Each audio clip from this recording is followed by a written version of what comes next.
How's it going, everyone? Welcome back to more WizardChess. I'm continuing my plan here of doing live streams of games published by Two Left Thumbs. That came up quite a lot in the previous stream. I did not make this game. Two Left Thumbs is serving as the publisher. It is being developed by 2PM Studios. I want to make sure that they're getting their due. I don't want to accidentally confuse that. Hey, thanks for tuning in to the stream. Good to see ya. I also found it quite funny that the last stream, I don't know, something like 300 people tuned into it live, and then like 1,000 people watched it after the fact. And so that tells me, to some extent, I've just done a very poor job of signaling to people that these live streams are happening.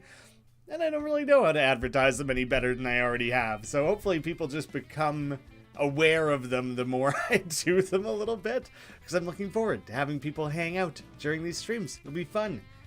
SKH, thanks for hanging out. I am skipping the cloaked figure, that's the tutorial, so we've already done that. And we managed to level up Cormag a little bit. So the general battles should start becoming more difficult. The boss battle especially becomes more difficult. And you start encountering additional units and things as you rank up Cormag. This will be coming in probably the next major update for the game, sometime probably between the addition of the next biome and anything else. Like, it'll be right smack dab between, because we just recently did the desert biome update. We were planning to do one that overhauls quite a lot of things in the game. A major one is this main menu. It's a little bit more decorative, a little bit more fun and colorful, and super importantly, more directly tells you what is needed to unlock the next opponents, because people get very confused by that. Understandably, there's nothing here that tells you otherwise. Hey, Night Fury, thanks for hanging out. So, I'm just gonna jump straight into some battles with Cormag, because he's the only opponent that I currently have.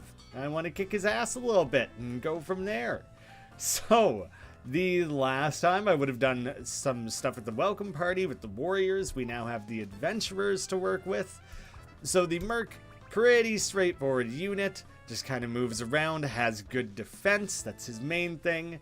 The rogue, very versatile, the diagonal movement patterns and the ability to boost his own attack. The archer, which is able to attack in like a ring formation. And the cleric, which I don't think I used last time, so for anyone who's watching both of these, whether archived or live, clerics are utility units that bless allies for defeating enemies. So, its special skill, you can mark enemies for skill turns, so 3 turns for the cleric. If a marked enemy dies, all allies adjacent to that enemy get a buff to their attack and defense, equal to the cleric's skill, and the buff wears off over time. So the cleric is useful in that they already have attack and defense. So it's like already like an okay unit, functional in battle, but you can start comboing it together in ways that's like honestly relatively hard to pull off fully. But if you do, you can like do really cool things with the cleric. So I'm hopeful that I can pull off something basic here. Oh, I just realized. No, okay. The skeletons are not going to be able to surround the rogue, not yet. But I need to be more careful. That was bad positioning.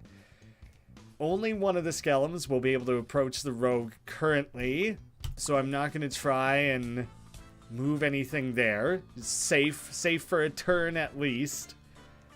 And 4 attack, 3. The merc and the cleric together could get the Sheldon, but it will be a little tricky to line up just because the cleric isn't a very mobile unit. It's equally limited. Oh no! Oh, that was such a dumb thing to leave exposed. Shoot. That went terrible. Hey, German MR, thanks for hanging out. Glad you're liking the look of things so far. I've made some dire mistakes already. Let me see what I can do here. I hope you do check it out. Yeah.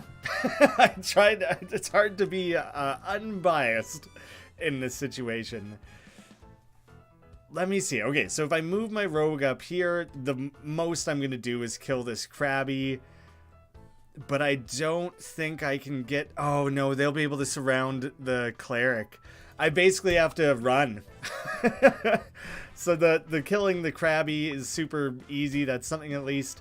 And there we go. Now we're positioned properly to kill one of them. I cannot afford to make any other major mistakes at this time. So let me just try and play a little more safe. So they shouldn't be able to surround me on that turn. Take out the Skellum. Lonely Sheldon. It's depleted its Krabbies already as well, so there's not a heck of a lot it can do. And should be pretty easy to chase him down and get rid of him. Okay, terrible. Terrible first room to have already lost a Merc. That's rough. And I could try and go straight to the shop. But you know what? I still have the archer that didn't even come to that room because it was too small. So I still have a team of 3, which is like decent. Like for example, I'll be able to take out that gnome. And now as soon as it's down to 3v2, I'm feeling much more comfortable. Oh, it's just outside the range of the archer being able to really do anything. But the rogue and the cleric together can do away with them. There we go. That's that room went much better. I'll shoot him. I won't be able to kill him though. So that was mostly just because I didn't know what else to do with that turn. Well, hi, bye to you as well, Whiteout. Thanks for stopping by, even for such a limited time. I know how it goes. So, again, probably not too much to worry about in this room. I'm going to position my rogue to try and take out that gnome. So, if I move there... Yeah, I won't be able to be surrounded. So, I'll just go in here for a quick, easy kill. And what I do next kind of depends. I have other people signing off. Time to sleep. Totally like midday for me.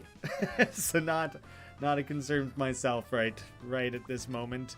Oh, they're just outside. Everyone is just outside of the archer's range. Let me, I guess, just position the cleric to start attacking. And we'll see what he does from there. Let me try and make something happen here. Dang it. He's gonna keep moving himself just outside of range. Come on. Oh, he's still a diagonal attack. Well, fun to have a global audience. Hope all is well. This guy's really making it tough here. I didn't expect it to be quite so difficult to corner him. If he's gonna keep running like that, then I'm moving the bard out of the way. And maybe I even try and focus on that one instead. Like, you can't move the archer, so the archer can't attack him right now, so he's a little bit useless. And I'm gonna try and corner the Skellum here, because it's just going very poorly. Okay, he's trapped. Got him. That's like. I'm honestly not used to a battle this early with such simple units. Having to chase one that much? Like, you usually end up having to do a little bit of that, but he was really making my life difficult. But this one will lose stats with his lonely, like, debuff, so not nearly as troublesome. I wanted to push my way to the reward room to hopefully make up for the fact that I lost that Merc. Nope, didn't even get a new unit. Gain 1 defense for each friendly unit of the same element deployed. It really is not going to matter because I only have 3 unique elements. I'm going to give extra attack to my rogue because I really am going to need the rogue to carry the team a little bit here in the short term. I could add a hunter. That's something. A new unit regardless. It doesn't matter. I'm getting the new unit. Hunters are like fine. It's similar to the cleric in that you have to kind of already be winning and doing well to get the most out of that. So It's not the strongest unit at this stage for me. I'll add some attack to the cleric. Maybe I should have done the archer, but I kind of need to use everyone offensively right now. I can't afford to be like right on those lines. For each friendly unique class deployed.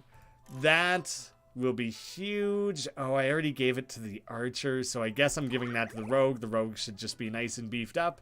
Gain additional vim for surviving a combat encounter. Cleric has good defense. I had exactly enough vim for that.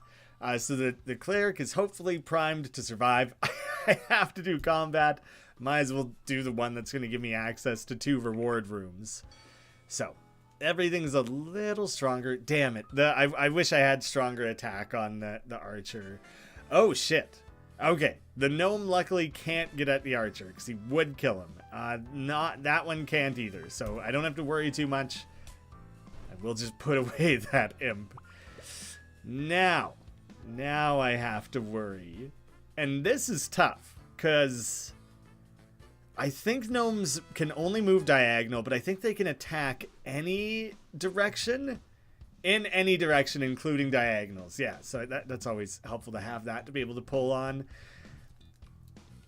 I'll get an attack boost. So, the archer should be able to do it. The bard song. Oh, good. Okay. I was just thinking, like, I'm not going to be able to do it. And he's going to kill my archer. Hey, Arshu, thanks for swinging by. Positioned yourself precisely for the rogue to swoop in. That is huge. Makes a big difference for me. 2 reward rooms. I'm pulling back out of the pit I started in here. Extra skill so the rogue can beef himself up a little better. And I want to make sure the archer stays alive, so I'm going to boost his defense.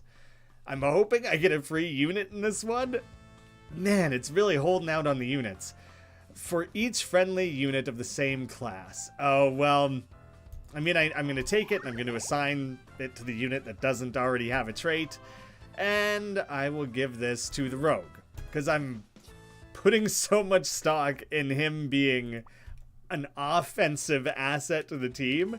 I can't really risk him dying, so I just want to have that under control. Oh, just out of range there, can't do anything.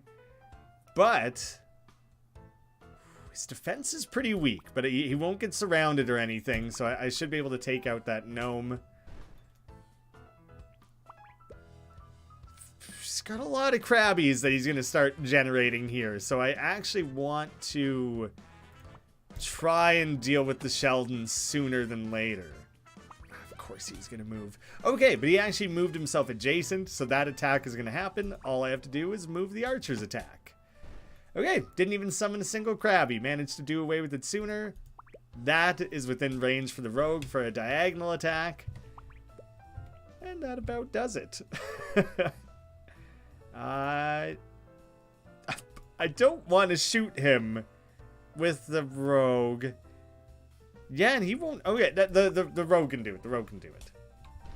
Did I say shoot him with the rogue? That is incorrect, but hopefully everyone knows what I meant. +2 attack. That's actually pretty damn huge for like a random post-combat bonus. I'm into that. I'm going to do most of these combats in the hope that I get a unit reward at some point. A couple of these are debuffed already, so for each adjacent foe, lose 1 skill, so that's not going to do much for me. The skill on a Skellum, it's not going to affect my party composition, and 1/6 chance to take 3 additional damage when attacked, so he might just get wrecked. Everyone killable is outside of range of the archer. I just want to be extra certain. Yeah, you will be safe. Kill the 1 Skellum. Neither the 2 of them won't be able to gang up. Ooh. Oh shit. Yeah, I was so focused on my offense that I wasn't looking for that. That's brutal. That's a really shitty one, actually.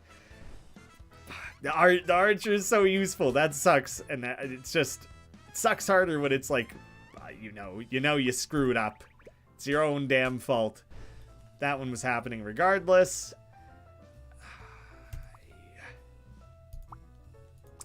I kind of need to clear a path for the rogue to get in there and help. Alright, no problem.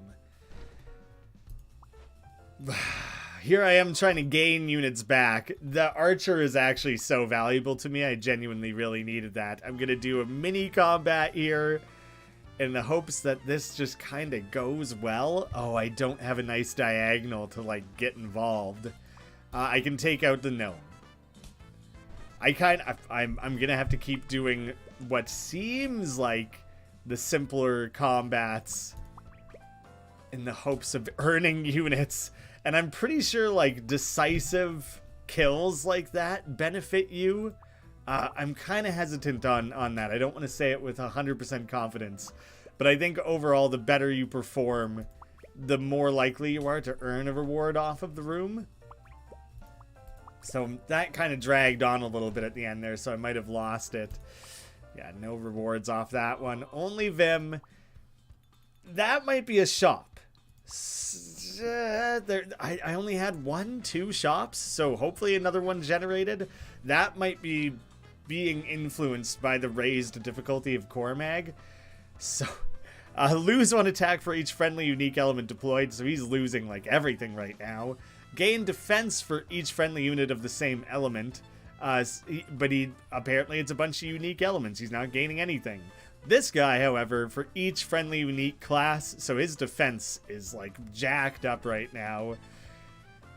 These are all gonna die. Okay, that's great for me. I will just kind of open up some paths there a little bit.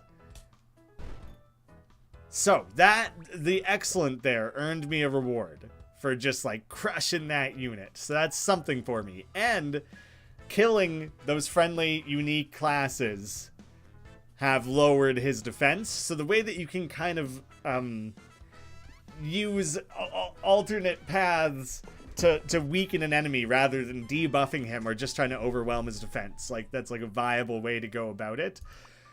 I'm going to back you off a little bit to see what he does. Enhance, good to see ya. Thanks for joining. Yeah, I'm going to leave the rogue there. Actually, because the rogue, through poise, gains an attack bonus by moving, 8 versus 9 would be no good. The movement boosted to 10. There we go. That's how we dispose of that one. And I'll work on positioning the rogue a little better. That'll be an easy kill. Now it basically doesn't matter what that skeleton does. Okay, that one wasn't too bad. And gaining two rewards off of that, actually. That went, like, exceedingly well. I'm quite happy with that. Ooh, a third. There was a third one. I don't really want 2 hunters, but I kind of want whatever I can get. It's more how I'm setting my goals right now. Ooh, for each friendly unit of the same class, so I will have 2 hunters. So he's actually going to gain a bonus, so that works out really well. That did end up being a shop, so hopefully there's something useful here. I can add a monk and a merc, so I'm for sure doing that. I want additional skill on... honestly, let's say on the rogue to make him especially strong. Nice, well-rounded defenses on the team right now, so that's quite good. I'm going to keep everyone. I'm not going to do any sacrifices in the pit or anything. And honestly, I think I'm just going to run at the boss with that. That's very basic. I don't have, like, a very deep roster here, but I think that should be enough. You're persistent, I'll give you that. It's my destiny to be famous. I don't care how many giant things I have to fight. When I win the wish, I think I'll wish you get pharyngitis. I think that was the same dialogue as last time. It's not infinitely unique. This guy is losing attack for each unique element, so he's down to 0 attack. He is gaining defense after being attacked, so I definitely want to make sure I kill him. This is set up really, really well for the rogue to just slip in there and take some, get some major attacks off. I honestly didn't even consider an alternate path. I knew I was putting units at risk, but I knew the rogue would live, and would contribute some decent damage. So I kind of wanted to like commit to that. The Merc will kill this guy, so no concern there. And I'm going to slip in the Rogue to take out those two. There we go. That's the sort of decisive actions that I was hoping I would be able to pull off early on here. I'm gonna do some swapping. Nice high defense. Yeah, I'm gonna take out the Imp. It won't really matter what he does there. He's not gonna kill my monk. Not worried about it. And what I can do now is drop in a unit who can do something about it. I'll position the Rogue to take out an orb here. Who of you? None of you were strong enough to take out that orb by yourself. So that's not going to do much for me. But what I'm going to do here, they're just busy doing their own thing. I'm just going to ignore them. Nice try, I guess. Not entirely sure why you decided to go that way. It was going to take a few turns to like position the Rogue with the diagonal movement to make it over to here. So a couple swaps with the monk was just a quicker way to achieve that. He's applying debuffs and things, but none that I'm really worried about right now. Yeah, I'm going to position the Rogue. This is like, because it's early difficulty of the starting biome, like, oh shit. The Rogue had less defense than I realized. I'm sitting here about to talk about, like, you know, I'm not playing that cautiously. Things are relatively easy at this stage. Nope, I'm an idiot. So, yep, I deserved that. Deserved to lose that unit. Now, no single one of my units can kill Cormag in a single shot the way that I was, like, planning. Whoops. I guess is all I can say to that. Shoot. Wow, the Hunter's movement range, honestly, isn't that strong. Cormag's really bailing here. He's being a big wuss. Oh, that raised attack is ever so slightly concerning. Because now he can kill, like, that unit. He wouldn't be able to kill either of those guys. So let me try and do some positioning here instead. Okay, I'm glad he didn't lower defense. I thought he was about to lower defense on that one. I don't think you can teleport Cormag. You can't. Their units are assigned, like, size values, and so he would be considered too large. Now here's another issue. Nobody has enough defense to deal with Cormag. Like, if any of them, the 6-5, the 7 there, okay. No, that's a boosted from the Bard. The only one who is going to have enough defense is a recently moved Merc. Because he gets his braced buff, but it only exists immediately after moving. Oh shit, if Cormag can move diagonal. Oh shit, he can. But because I had just moved, he was fine for like one turn. I have to really like plan ahead on this. So let me kind of back off a little bit there. Quit that. I don't want to deal with any of those debuffs, man. What even is my plan here? Okay. I think I need to even set up a little bit more than I just did. No, I think I kind of have to try. So depending where he moves is going to dictate what I do next. Okay, so I had that one turn defensive bonus to weather that, which gives me the opportunity to bring in a second unit. Because if I tried to bring in any other unit by itself, it would have gotten killed, and I never would have been able to flank him. So that was, like, I could have used the Bard, but that would have been really hard to set up. That was tight. Huh, I did it. I'm the best. Glad I pulled that off. That run, like, almost nothing about that run was going well. At almost any time. Still, H. We're talking about making it so that when you hit play again, it takes you back to this screen. Currently, it just immediately starts a new run with the same party selected, and we don't want it to be set up that way, so we're planning to change it. I'm going to go back to playing as the Warriors. The Warriors are fun to play as, and I'm going to jiggy out with another one. I'm pretty sure you have to raise Cormag up to G and then defeat him at G one time to unlock the next biome. So I'm going to have to fight Cormag 2 to 3 more times, I think, to unlock the next biome. We're like debating internally whether or not that is too far off, like if that feels too difficult to achieve. This sucks because I think the gnome... Okay, if I allow the gnome to move to here, he will kill the archer. He'll have the diagonal attack. The skeleton I don't have to worry about. Him I don't have to worry about. Basically, I just have to block the gnome from moving where he'll kill the archer. I hate kind of playing against the ropes like that.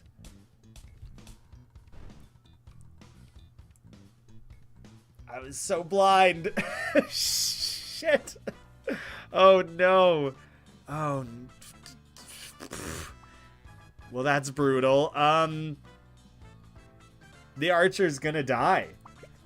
He's gonna have to. That's so stupid. I'm so stupid. Okay. So the main thing is I just have to make sure I don't get surrounded. I'm going to use his attack for the mobility to just kind of run across. Not what I thought he was going to do. Damn you. Alright. I'm using the skill again to, like, have that mobility. I'm running across to here because all I'm trying to achieve right now is get near the gnome. So now with all those movements, it took him a while to set that up, but it's fine because now I can get in there, kill the gnome. I knew I could pull that off because I don't want to abandon the run. You know, those are my mistakes. It's the first room. I think it'll be more interesting to see how well I can, like, come back from that. Because now I have, like, nothing. I'm in such a bad place. I'm so lucky that I have an early reward room to check in on. So let me, like, attempt to gain something from that. A cleric, that's something. I will take it.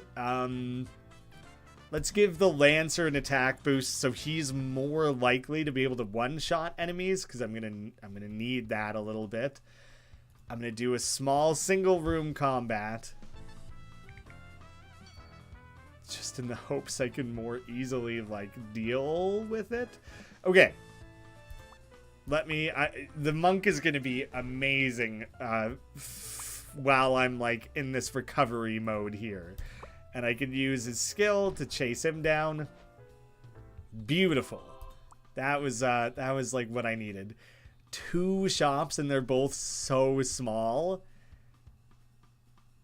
I need to try and earn more Vim first. I'm worried this is too big of a big one. Hey there, Caboodle. Thanks for swinging by. That's safe. I'm a little bit safe there.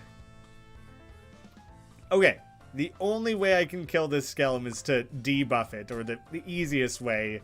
So I better just go ahead and take that opportunity. You'll be able to kill them, no problem. Maybe No. There's not much else I can do right now that feels useful. I'm just gonna move the bard, open up some space to move characters around, play around with that a little bit. I'm going to position the Lancer next to the monk so I can more easily make use of this. Depending where they move. Oh wait, that's like essentially what I was hoping for, to be cornered.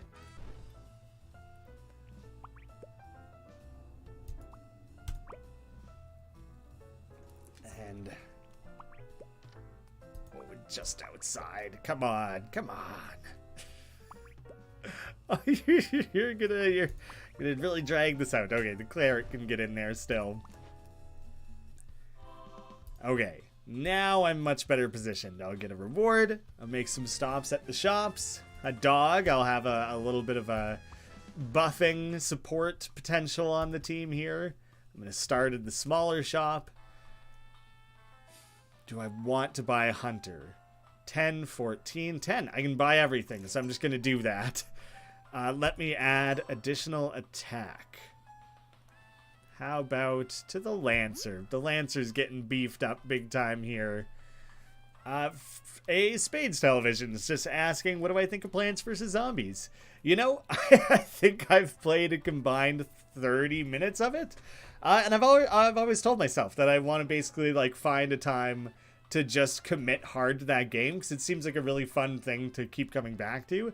Now that the Steam Deck is more common, I feel like it would be a great game for like the Steam Deck. It's something I plan to someday like play on my own. I've always thought like it would be fun to just dedicate like a month to that's the game I play in my spare time and just go hard on it, because it's fun. It's basic, nice, like a tier above like an old browser Flash game. You know, it exists in like a nice window there. 2 defense after being attacked. So let's use that to protect.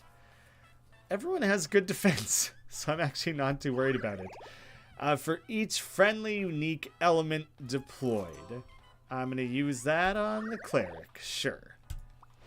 Just passing that around to whoever. So I'm stone broke again. Better start building my way towards the next reward room. That'll be an easy one. Because that's just a contest of skill versus skill, so it didn't even matter that he had higher defense there. That's like a nice one to work with. I'll give him an attack boost. Nice to have a buffing support units. The Isaac card game, like 4 Souls, unreal. So fun. I really like Isaac 4 Souls. I've played it nowhere near as much as I feel that I would want to, you know? It's, but I do like to bust that one out when and where I can. And it was really fun, honestly, from like a theory crafting perspective.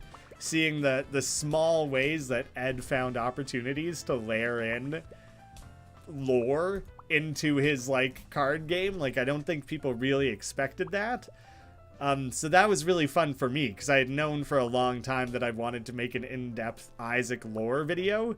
That was like a dream video. I think I still have a few of those right now, and I don't want to like reveal what they are, because who knows if they'll ever happen. I don't want to hype something up that might never happen.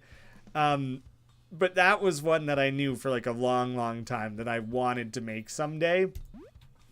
And I was so worried when, I think it was like Afterbirth Plus, or maybe just Afterbirth came out. I was like, man, everyone's going to do this. Everyone's going to make an Isaac lore video. And I'm going to be the last one to arrive, and I'll just be copying everyone else. And I was really lucky, because the Afterbirth Bumbo and the card game came out relatively close together, and I had already done 90% of the work laying out my like theory crafting on that. And so having it all come together in such a short period of time and being proud of like the finished product, I kind of like honestly didn't expect, because I was worried I was rushing things, and I think that video came together like super well. I'm still very happy with that one, and it was very cool to like tie it all together. I've been keeping an eye out for another game that inspires me on that level to invest that deeply in the lore. And I've taken like passing attempts at a few since then, and there's some candidates. There's some ones that I think would work well. So someday I do plan to make another like lore video that's as deep as that Isaac one ended up being. Oh, I wasn't keeping an eye on the Krabby. Okay, I'm trying to be like as cautious as possible. I have more units to spare now, but I'd rather not my units all die. So I'm trying to be a little bit more careful with that. Okay, double checking. Oh, this is the one where you buff adjacent units, so it's not even like I get extra Vim off of it or anything, so I'm not gonna push too hard on that right now. I'm just gonna focus on fighting, then trying to like use those like more layered mechanics. Shit. I was looking around the room and I thought that I was safe in that corner there. Oh man. That's rough. All right. This is gonna take a bit of planning now to just keep this unit alive. Okay. I can dog boost. Oh, this is going to take so many turns to set up. This is kind of brutal, actually. That's a little bit what I needed. Oh my god. Okay, no. The bard wouldn't have... See, I'll be able to buff him. I can only buff him up to 6. Oh, shit. Oh, no. What have I done? I have to run. I have to run on this room. Luckily, I had a straight diagonal there.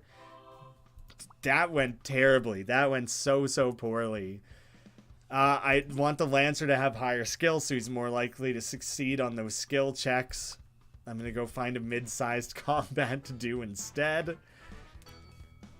I can't believe... Oh, Repentance. Repentance is the name I was fishing for, not Afterbirth. Can't believe people made 600 videos on Repentance. It's a great game. What can I say? I've played like over 100 hours of Isaac. I forget what the number is, but I've put more time into that game in my adult life than any other. I'm sure games I played as like a teenager, like Diablo or like Warcraft 3. Played a lot of Blizzard games back in the day. Played a lot of Game Boy DS games. Yeah.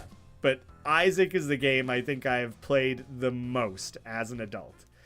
For each friendly element deployed. I'm probably going to be better off... Oh, do you know what I should do?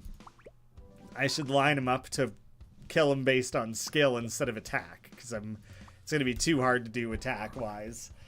Yeah, what would that work out to? A minimum? If I made it in a way where it's like half-hour-ish videos, that would be like 200 and some videos. And I'm so far from having 100%ed that game. It's so insanely massive of a game.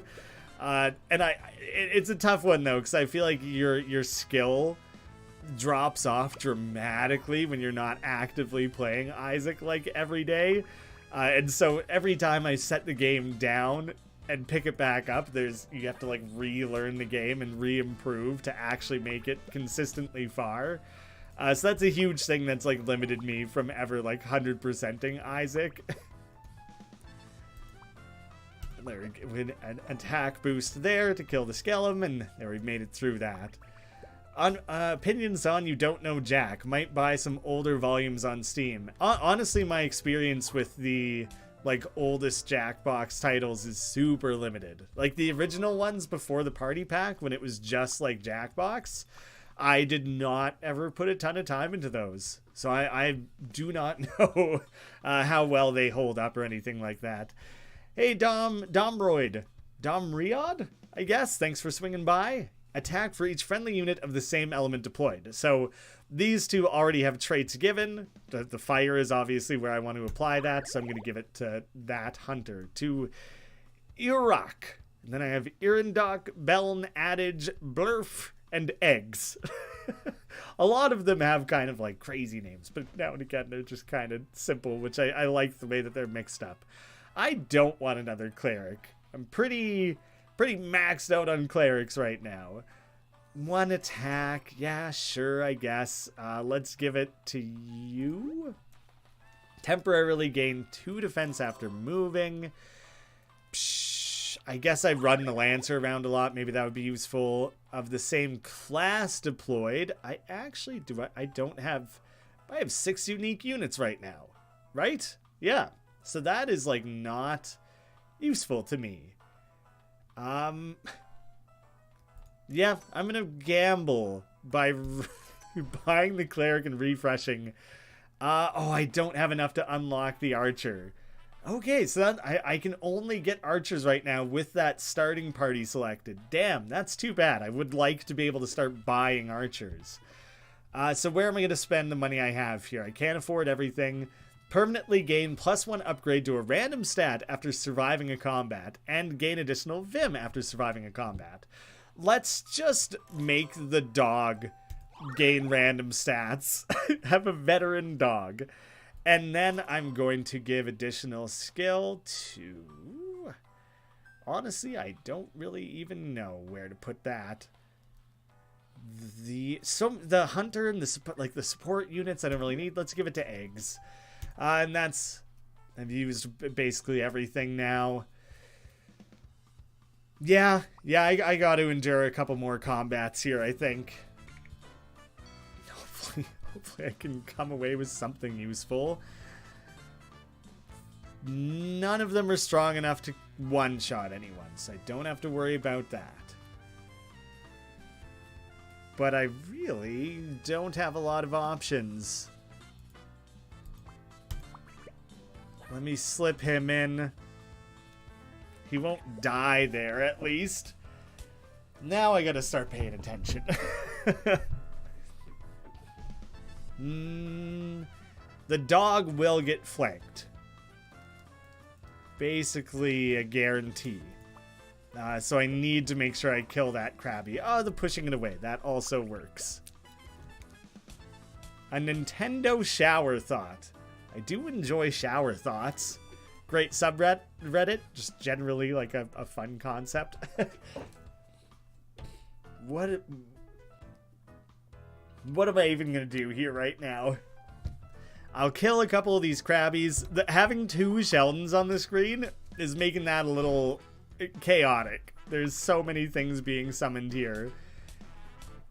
And honestly, their cumulative attacks start to get a little worrisome, especially when there's not good ways for me to slip in there and kill multiple of them at once. It's kind of just like stacking up against me a little bit in a way I'm not overly comfortable with. Do they attack? Cute as a button.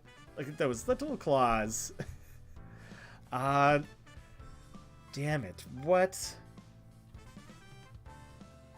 I just want to like keep my guys safe. I'm moving the dog out. I think he would survive. But it's getting a little crowded around here. Now the imp's gonna get involved. So actually moving that maybe wasn't the best option. No. This is perfect. He's down to 0 skill. I can just slide in there. I'll kill the imp.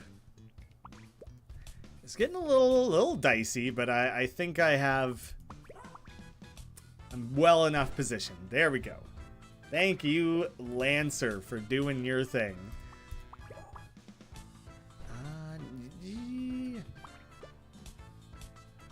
I can try and get in there. Hopefully he doesn't move the skeleton. He didn't. But he managed to block me in another way anyways.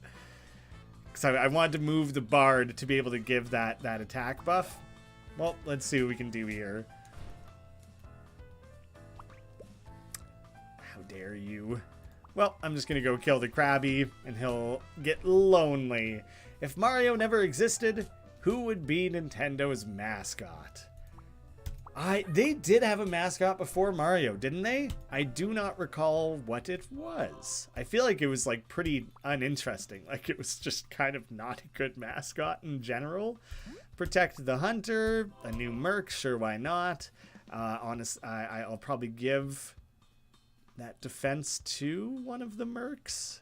You're a little stronger, protect you. Let's carve away to Cormag. I got a cat here looking for some attention. Whoop. Up you come. Everyone can say hello to Misty.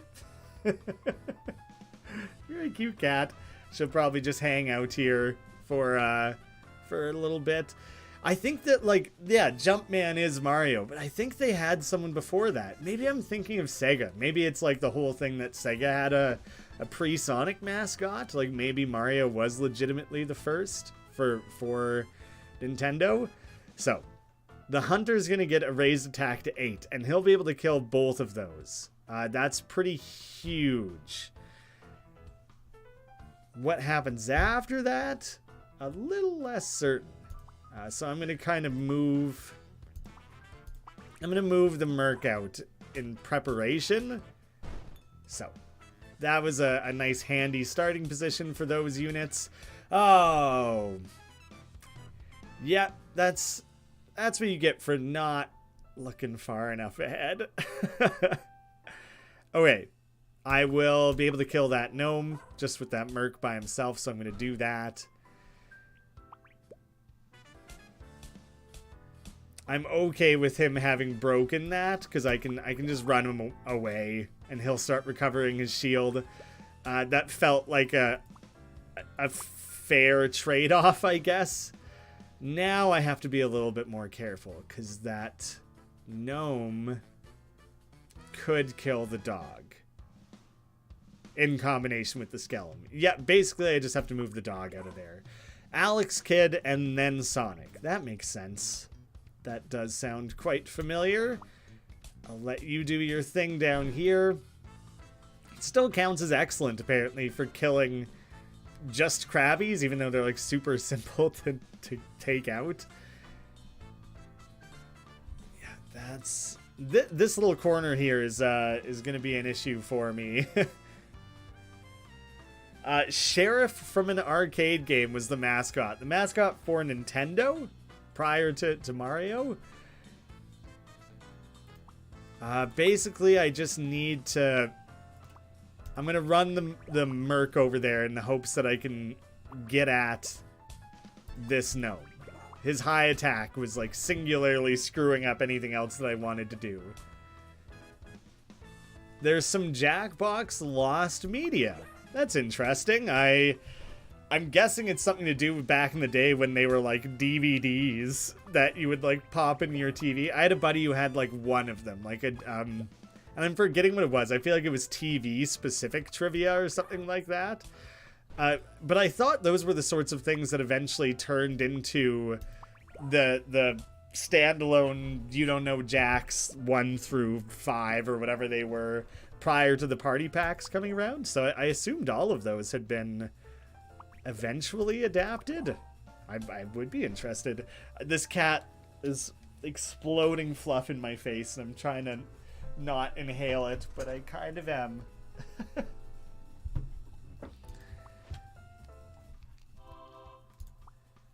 Vim. Oh, bonus attack. Awesome. Let's boost one of the Mercs. Give you a bit more defense too, and skill. Skill to the monk. I'm gonna go buy up some stuff. I don't even think I had a trade offer this run. Ooh, I have not had a Javelina. Let me buy one and give it some extra attack and defense. That's it's good enough for me for that room, I think.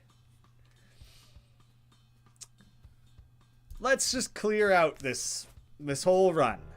I'll do these couple more battles, then I'll have earned a little more that I can invest at the shop. Hopefully even pay to unlock an archer. That would be great. That's kind of my ideal here. So, nothing's defense is weak enough. So I'm gonna kill that imp. That's just kind of a nice easy one that I can go along with there. No! No, the Krabby! The spawned Krabby!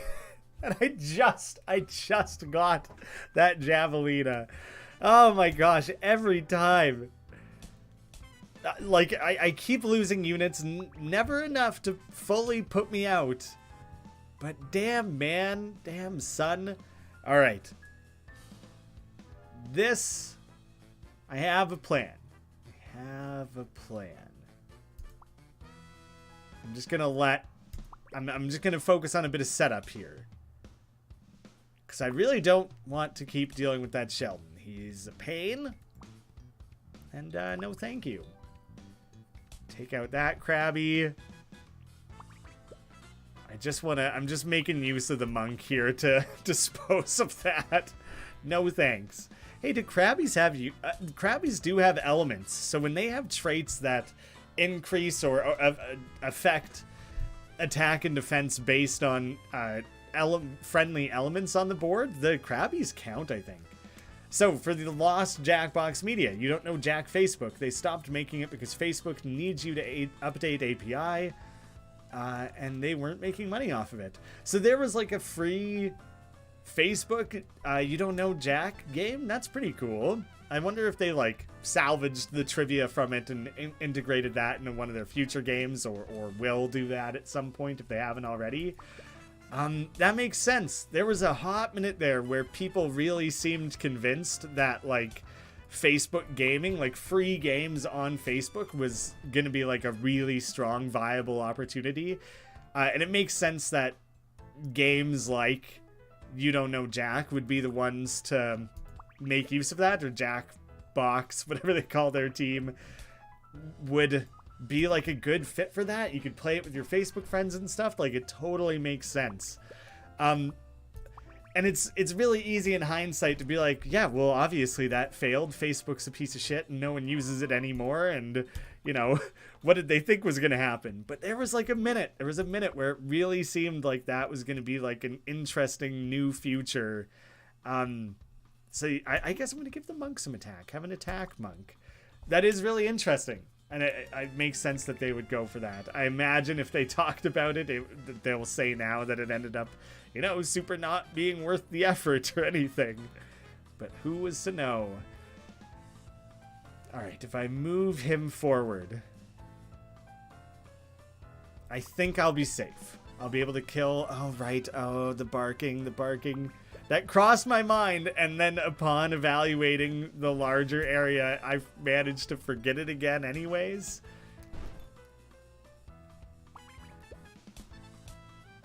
Okay. High defense. A little bit worried about the high defense. Oh, no, I raised the dog's skill, so he'll raise his attack to 10, so that'll actually work. That's actually going to work. So I'm quite happy about that. Allow that to take place. Pleasure doing business with ya. Same thing, that's going to work out for me. Let me pull you into my sphere here for a quick death. And now, let me drop in a unit there to do a final attack. Oh, the monk. The monk's the best, man. He's so fun to use. And just such an insane amount of stat boosting going on with the movement and the swapping and everything there. My team is kind of cool right now. Pretty well positioned. Yeah, I guess I'll take a hunter. I don't need 2 hunters. I'm going to skip that one. Just like doesn't really seem worth it. Fire Emblem is a decent comparison for it in terms of like the turn-based tactics, the grid-based movement and things like that. But it doesn't have like actual defense or health. It doesn't have a health pool that you're whittling down at. It's like cumulative attack overwhelming a defense. So how you strategize and things is quite different. And it's a roguelike, so there's not really a persistent... like, there's a little bit of a story going on, but it's not this persistent thing that goes from one thing to the next. So it's really designed to sit down for these, like, 30-minute sessions. So that's kind of where it shines. And it's overall going to be a little closer to, like, Into the Breach. But Fire Emblem and other turn-based tactics games are probably going to have, like, a little bit of their DNA present. So, what I'm actually going to do here is I'm buying...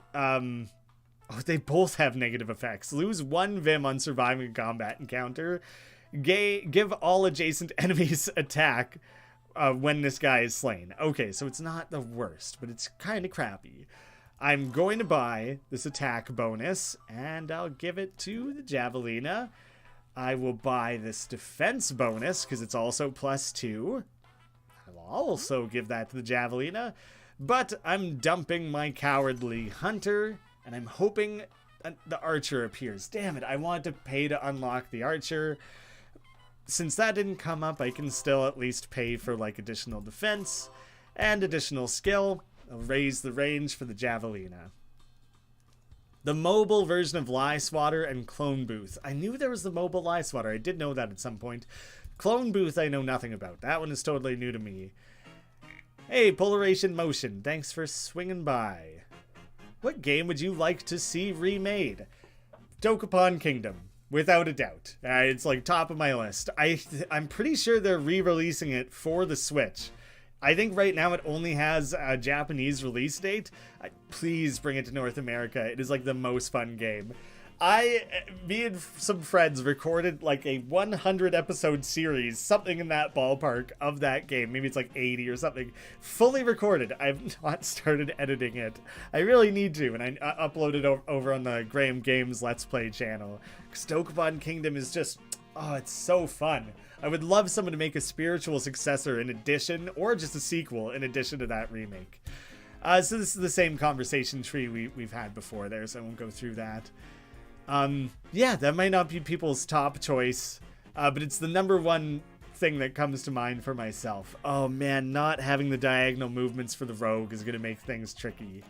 What I'm going to make use of here instead, 6 attack. You will be safe. None of you can help him right now, so he's fine. He's fine where he is. What I don't want is a million Sheldons creeping their way up. And, oh, 5 and 3. Oh, they together. Okay, I'm going to make a swap here. He will be protected for a turn. And he had limited defense, more limited than I realized, actually. So my monk was able to kill him. The monks almost never get kills. That worked out extremely well. So now I'm not sure what my next move is. Because I probably do want to deal with that Sheldon, actually. So I'm gonna move you up. I just don't want to have to deal with 1,000 million Krabbies. Oh, he just randomly takes damage. He wasn't attacked there, so he shouldn't have randomly taken 3 damage. Something a little fishy going on there. Let's just take that out. Well, honestly, I didn't even have to move the cleric. I probably should have. There's probably a smarter setup that I could have taken advantage of. Let's move. None of you have strong attack on your own. So I basically need 2 units over there to be able to do anything useful. So allow me to instead focus on some better positioning. I need to worry about the actual offensive units first. That makes me so nervous. 5. Oh, so you're not even gonna do the trick. Oh, you can. Let's just use you. I was waiting for the opportunity to be able to throw the javelin, but that positioning is actually like that works out better.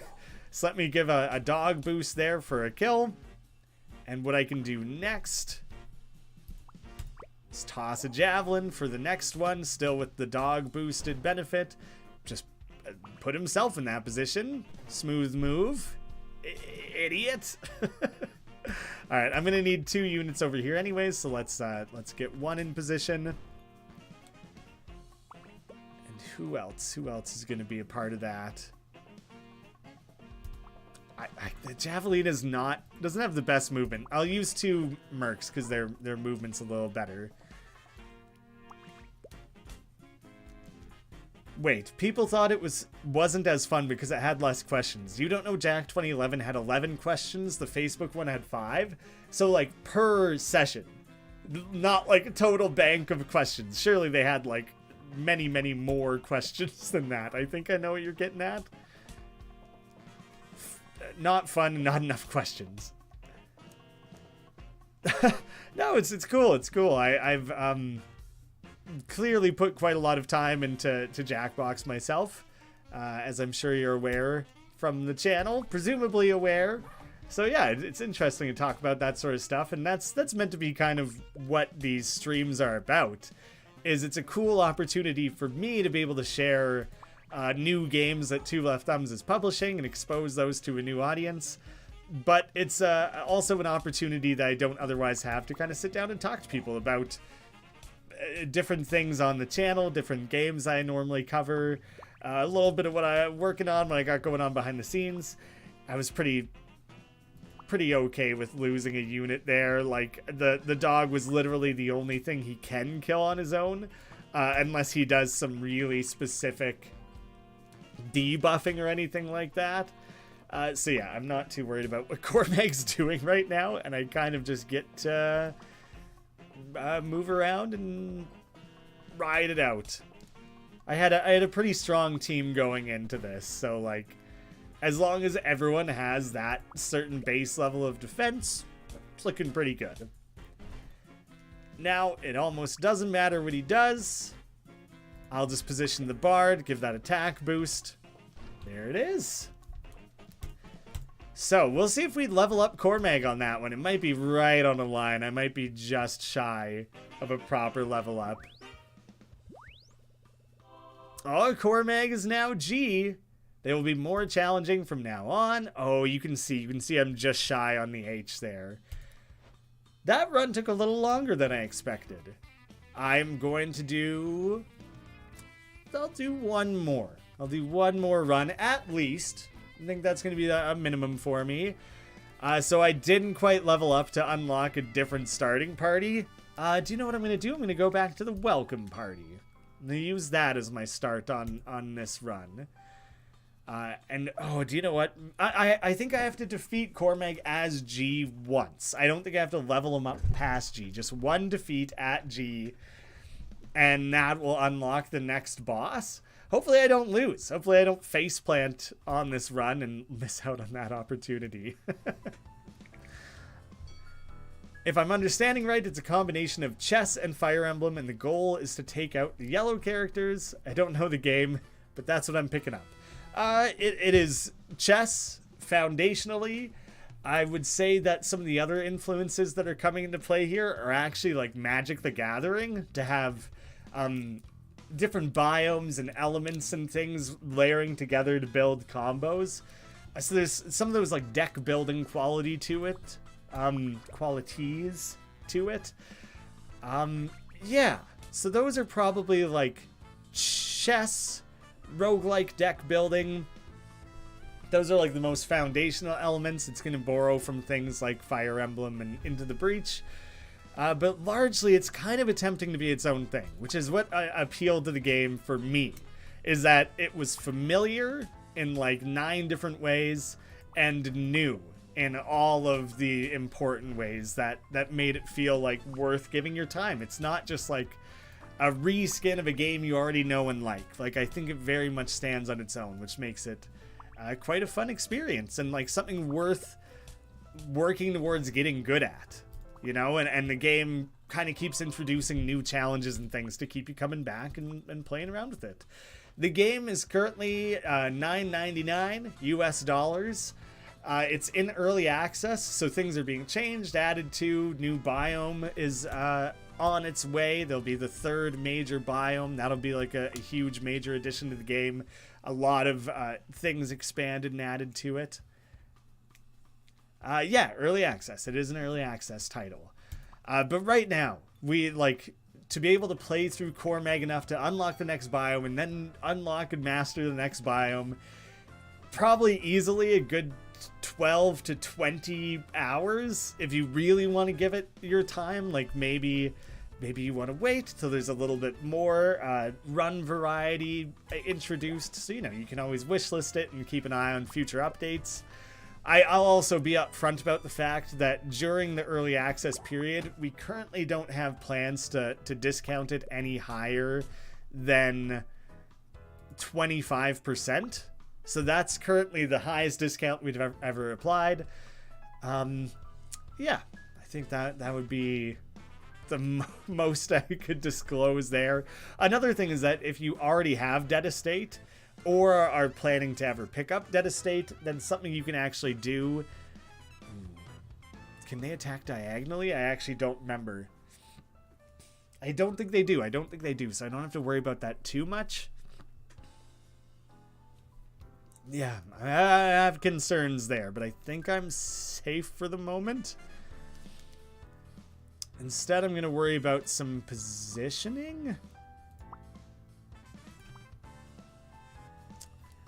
I'm going to try it. Oh, no, he's going to jump.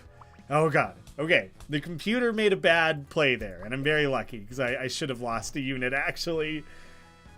Yeah, if you already have Dead Estate, then these two games are sold in a bundle together, and so you can actually get a discount on WizardChess by buying the bundle, because the bundle doesn't require you to re-buy Dead Estate.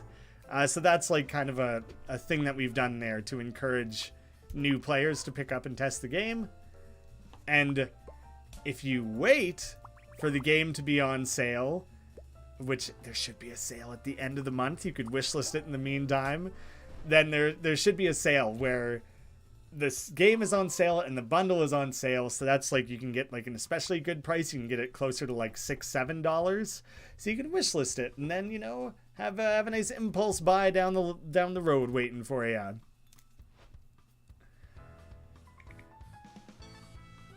I'm sorry, I'm just getting caught up on some of the chat here. Caboodle asked, want to hear it, but I may have missed what it is I'm opening myself up to hear. So I may have lost the thread on that one. Undertale or Deltarune? That is a damn near impossible question. I think, honestly, Deltarune is on path to be the better game. Undertale did some very cool, very important things that really, like, obviously set a bar for indies and what it means to actually subvert in, like, meaningful ways rather than just doing it just cuz or what have you. Like, I think the game did some really important, very impressive things that I have kind of brought about, like, this cool next gen of indie games. Whether or not they're even in the same genre, I think it just motivated people to, like, make their passion projects and not think too heavily about, like, who the game is for, and instead just think about, like, what can you bring to the genre, what is unique about you, double down on the parts of your game that make it distinct, and just don't worry about what other people are doing as much. Like, the game did really, really cool things in that regard. And it's fun, and it's interesting, and it rewards you playing it multiple times. All that is super dope. But I think the storytelling and the fact that there are actual characters in your party that stay with you in Deltarune and allow you to learn about those characters and flesh them out and have them grow together and, like, layering the world together in those ways, and, like, a more advanced combat system and all that. Like, I genuinely think Deltarune is destined to be the better game, and the game that I would probably more readily introduce people to, because the humor is less reliant on you already knowing a lot about RPG tropes. Instead, the humor is just like Toby Fox's own goofballness dialed up to 11. And so, like, probably I would recommend Deltarune to people, even if they haven't played Undertale. Whereas Undertale, I would recommend it to people, but I think it's as a higher barrier of people getting into it. I think. That's my off-the-cuff thoughts on that. That's how I think I would lean. Hey, Boku Boku, thanks for swinging by. Thanks for saying hi. For each friendly unique class deployed, who could benefit from lots of defense? How about Panini the Javelina? Panini the Javelina. That's just a fun name. I like it. I'll hit up the shop, access a reward room. Still no archer to buy. Damn it. I have 2 mercs, so I'm not even... do you know what? I'm just going to pick someone to chuck in a pit. One of you, whether it's Monkeys or Hitesh, I think it's going to have to be Hitesh, because he's a unique element and his name is more fun. Damn it, still not. Alright, I'm buying the monk, though. The monks are fun. I like having them. And... do you know what? I don't need 2 dogs. I just, like, straight up don't. I'll give it to the merc. But resetting the room at this stage wouldn't do me much good, so I'm not going to worry about it. I probably don't need 2 javelinas either. Damn, my team is not great at the moment. It's nice to have a lot of spare units just in case, but it's not the most exciting. Another merc. I don't need another merc. I have enough. It's plenty. Chucking all of them into pits. As soon as I have money. As soon as I have money to spend. Let me... No, I wouldn't even... I would. I will. The dog will boost Panini by 2, Javelin, and melee attack. Well done, Panini, man. You're the true hero of our times. I'm going to debuff the Skellum with a monk swap, so this merc can get him. You are getting javelined. Thanks for the helpful positioning on that one. I'm going to swap you a little closer to the action. Nice try running away. Well, I mean, I guess he did technically kind of do it. You can always wish list, even without... Nah, don't worry about it. I appreciate the desire to support. But yeah, you know, if you don't have the means, then don't worry about it. The hope is once Dead Estate has received all of its content updates, the 4th of 6 planned is coming at the end of this month. After all those are updated is when we're going to more actively pursue console releases, so you don't have to try to support multiple platforms at once with bug fixes and content updates, and they're all going to need to be slightly retooled, and like, it was just going to be a nightmare. So we wanted to make the game as large as we could, really support the heck out of it after release, and then worry about console. WizardChess, same thing, it's early access. We'll probably worry about a console release sometime on the other side of that. Temporarily gain +2 attack after being attacked. Who has the most defense? I'm going to give that to one of my mercs. Really weird to have just unveiled 3 separate smallest possible combat rooms next to each other like that. You will get a small attack bonus from the Bard. So I'll just make use of that. 2 of them together still doesn't even do anything. Oh right, you didn't get any bonuses that time.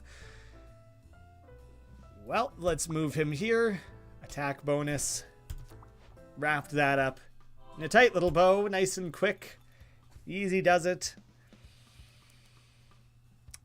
Let me push towards some of these other spaces, see what they have going on. My team is like so...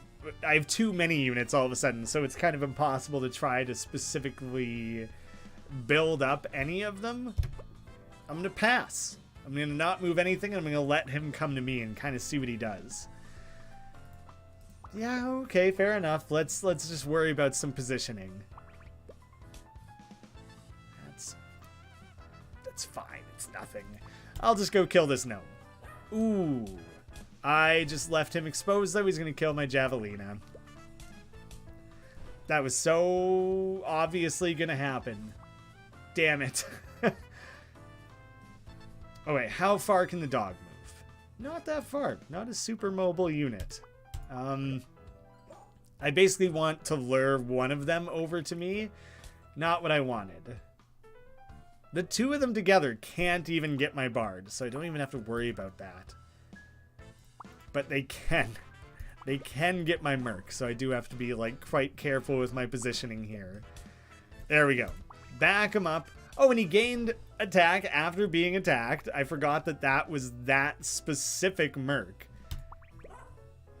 Beautiful. Doesn't matter where he goes. We got him. I've been trying to make a preloader for my game, like replaying the game. Interactive preloaders, am I right? The game, Nutcase Nightmares, the game series is so fantastic. I actually talked to them quite some time ago about the possibility of, like, we should team up and you should remaster those and bring it to Steam. Like, that would be such a cool project. And the more we talked about it, it was like, okay, yeah, but there's so much copyrighted material in those games, which you can get away with in like a free Flash game, but that's really not going to fly outside of that. I want to get rid of the imp because he has a little bit higher attack. And so, like, Nikki's got other things that they're working on and other considerations. Who knows? We didn't talk about it at depth. It's not like we really know each other. It was a little bit of a game pitch I gave. Didn't pan out. It was a fun idea. I'm glad we explored it, and I'm glad they were willing to, like, hear me out on the pitch. Maybe someday. But a lot of things would have to go very, very right. It would be fun, though. Those games are so phenomenal. I don't think there's like any kills I can get right now. Do you know what I'm gonna do is I'm just gonna swap those back so I can continue to play around with some swaps. Get the cleric in position. Oh, that's still higher defense than I realized. I didn't actually do the math there. Oh my god, I'm lucky. That actually didn't make sense to me. 3 and 3 and 6, I should have died. Lose attack after being attacked. That didn't come into play. Give all adjacent enemies +1 attack for a turn when slain. That also didn't apply. I'm actually not certain why the cleric didn't die on that one. How many hours am I into the stream? I'm making a note of that because I wanna like review the footage. Why cleric not die? Do a little bit of playtesting. Bug fixing simultaneously alongside everything else. Let's pull you out of there. Although same problem now. There's still that possibility to kind of get surrounded. Let's just swap you to... it didn't lower your stats by as much as I wanted. Okay, it was still enough. It was enough. This is a messy round for me. I'm not playing effectively here. What's even my best move?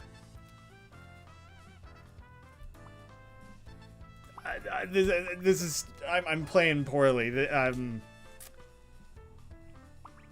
No dramatic mistakes. I feel like I have, but luckily I haven't been overly punished for them. You damn dog. You're messing me up. That actually really made my life a lot harder. I hope you know. Damn it all. Alright, I'm focusing on you.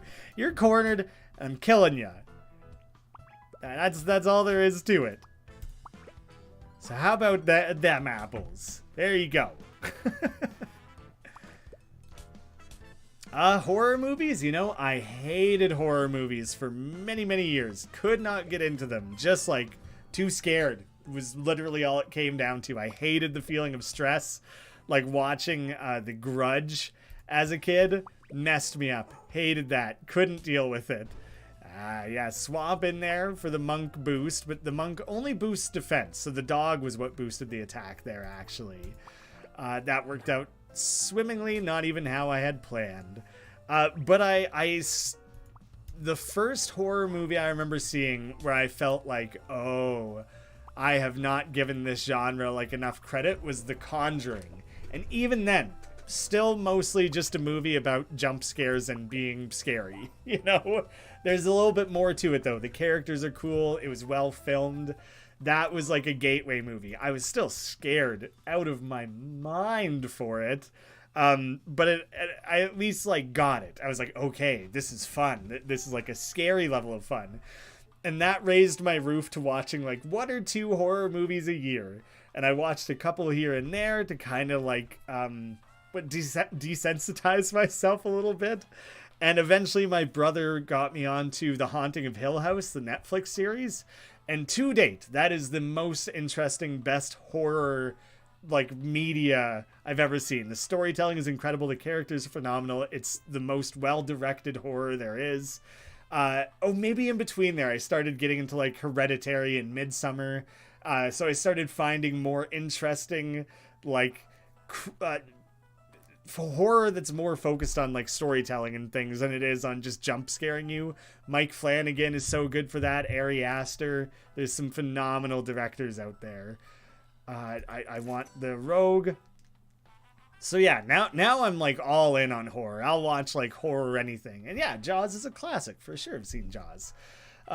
But yeah, horror, there's so many cool directors doing such cool things in the horror space nowadays. So like, if people have ever just been scared of like brain dead jump scare movies, there's so much better horror out there. Like, that stuff's still fun and it has its place, but I wouldn't recommend that as like the starting point.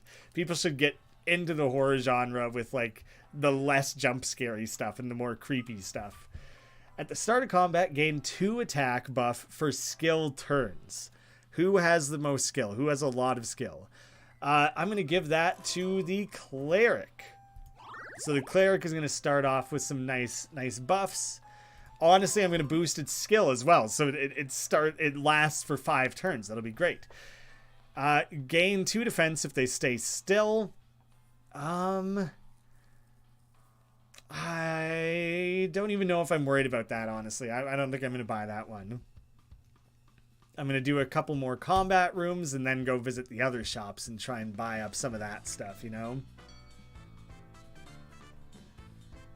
How would you put the Wheel of 4chan in a Steam game? I know so little about 4chan. Like, I'm aware of it, obviously. I won't pretend otherwise. But it's not a site I've ever spent, like, a ton of time on, and so the Wheel of 4chan is new to me. I don't know anything about that. I'll be able to kill several of these, no problem. Oh, I'm going to run across the map here with the rogue and take out that guy. Dead, dead, dead. Heck yeah. Solid turn, feel good about it. Neither of you will quite be able to do it. Yeah, so maybe I'll just focus on trying to get over here and kill this guy. Wherever he moves, if he moves, will probably be better positioning than he currently has. So, I don't even know if that was the best move there. Probably wasn't. Alright, let's try and race over there a little bit. Oh, that's not a Lancer. I'm not even using the unit that I thought I was. Yep, so that was foolish. He's probably just going to jump back again. Just keep running back and forth. There. That's what I was kind of thinking. Like, it didn't matter where he moved. It was probably going to be better. And now he'll be lonely. And that'll be pretty easy to deal with. I was going to tell a time-traveling joke, but you guys didn't like it. Some quality, very, like, loathing sense of humor. I'm pretty into it.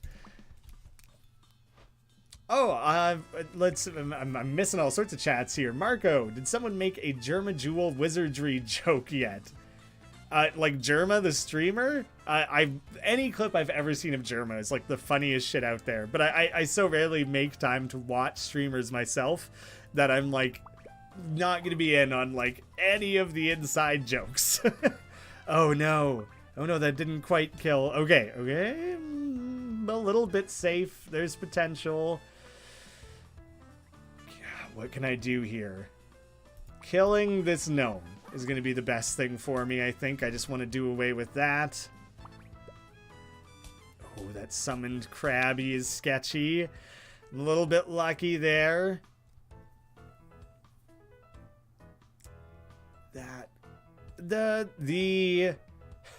You'll at least survive. Oh no.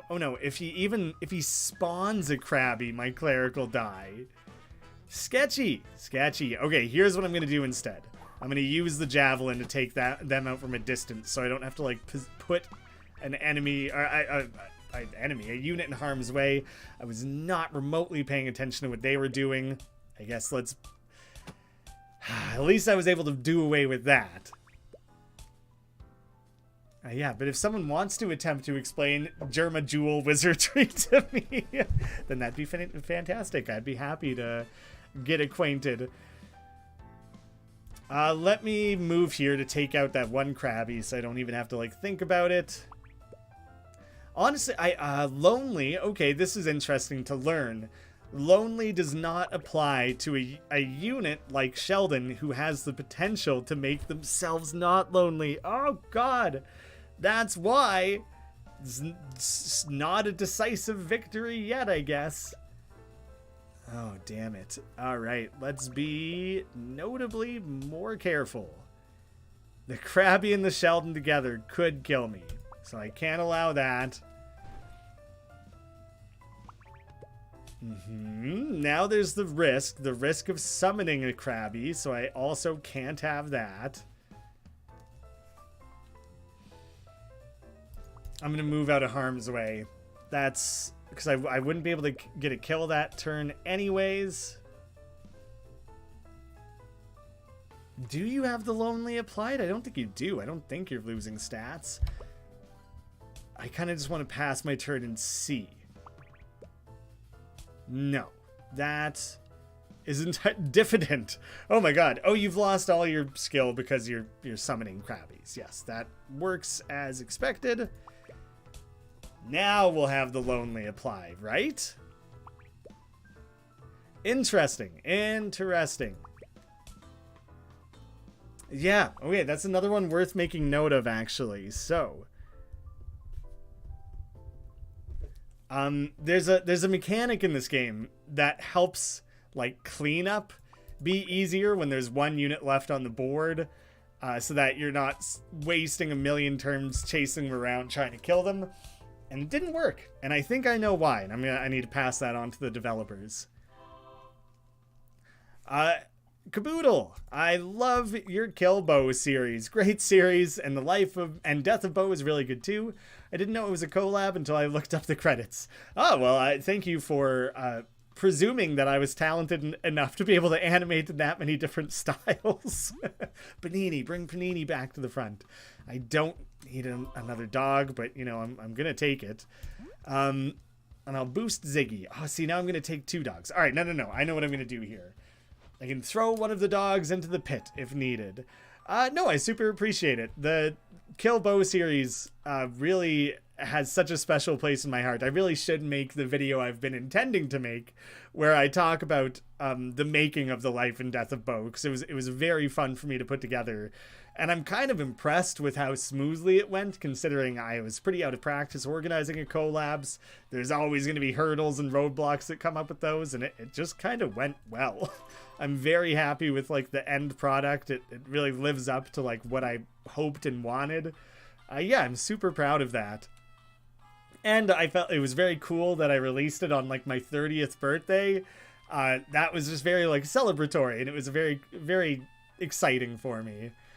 Staying still to gain attack for each friendly unique element deployed. That one is going to boost someone like crazy because I have a lot of elements deployed. So let's give that. Oh, I could give it to, like, my monk or someone to just make him, like, buck wild strong. I'll give it to the Javelina. That'll be a pretty healthy boost. 2 attack if you stay still for multiple turns. That's, like, fine. Ziggy is stronger than Akashin, so I'm sacrificing my dog. That's what I'm trying to get. That's what I'm talking about. There we go. Archer on board. That's what I wanted. Defense for each friendly unique class deployed. That would be huge. Inflict the trait cowed on adjacent enemies when slain.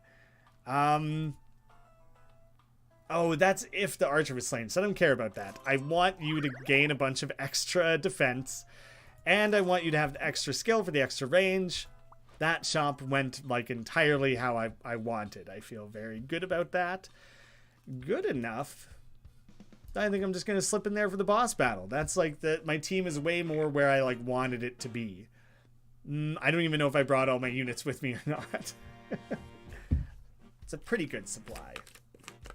Oh, thanks for hanging out, Spades. Good to see ya.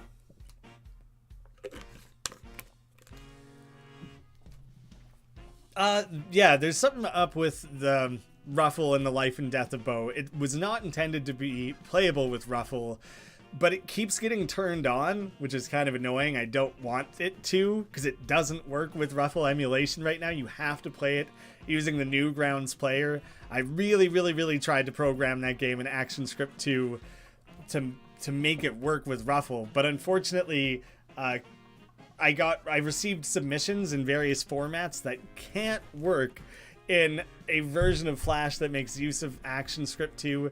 That's going to mean so little to the majority of people But yeah, unfortunately, that just kind of didn't work as I wanted. Pretty high defense. I'm just going to use my monk. Oh, no, but then you'll die. But you'll get a defense boost, so you'll be protected for a turn after that swap. And the champion unit will be surrounded, so I don't have to worry about it.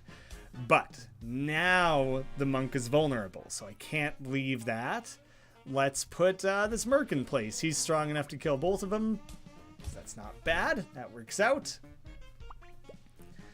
Telling you guys, the monk is the bomb. I would love to have the dog next to... Yep, that's what I'm going to do. I want the dog in place to boost the archer, because between the dog and the bard, 8 attack, way more capable, and then I don't have to worry about this Sheldon anymore. He had 4 more Krabbies to summon, so no thanks. Putting that down. I got Puffballs United for the collab. Yeah. That was a ton of fun. I won't say we go way back. I feel like that kind of misrepresents it a little bit. But back when I was focusing more heavily on Let's Plays, because we had like that shared history on Newgrounds and, you know, Killbo, Henry Stickmin, there's some similarities there. Puff reached out and asked, hey, do you want to check out my new game I'm working on, Among Us? We're just looking for people to try it out. And I was like, oh yeah, that's fun. Thanks for thinking of me. Right on. And I tried to get together friends in a group that we could all play the game together and have like a 5 or 6 person Let's Play session in person of Among Us. Because at the time, it was only a mobile game. And I was just like, yeah, this will be fun. It'll be cool. Tried for a really long time to get that organized. Never happened. And then Puffballs was like, oh, well, you know what we could do is like maybe you get like a couple of friends, 2 or 3, and then I bring in myself and some developers and we all play together. And then same thing, we tried really hard to coordinate that. It never worked out. And then whatever the hell it was, like an entire year later, it became the biggest game on the planet. So I don't know, I feel really lucky to have gotten the chance to like talk to Puff and get to know him even just like the tiniest bit ahead of that. Because he really is just like the chillest guy. He's so nice. And so that was I'm honored to have been considered for that. It's one of those things that you can't think too hard on, to be like, oh, I was almost one of the first people to cover the biggest game on the planet. My one credit there now is that in like my review of Jackbox 5 or 6 or whichever, I think it's 6 has push the button, I name drop Among Us, and there's like so many comments in that video being like, did this guy just mention Among Us like 6 months before it became the biggest game on the planet? It's like, yeah, I did, and I feel quite proud of that, even though it's no real accomplishment of my own. And that I dropped the bag by never actually covering it properly before it became so popular.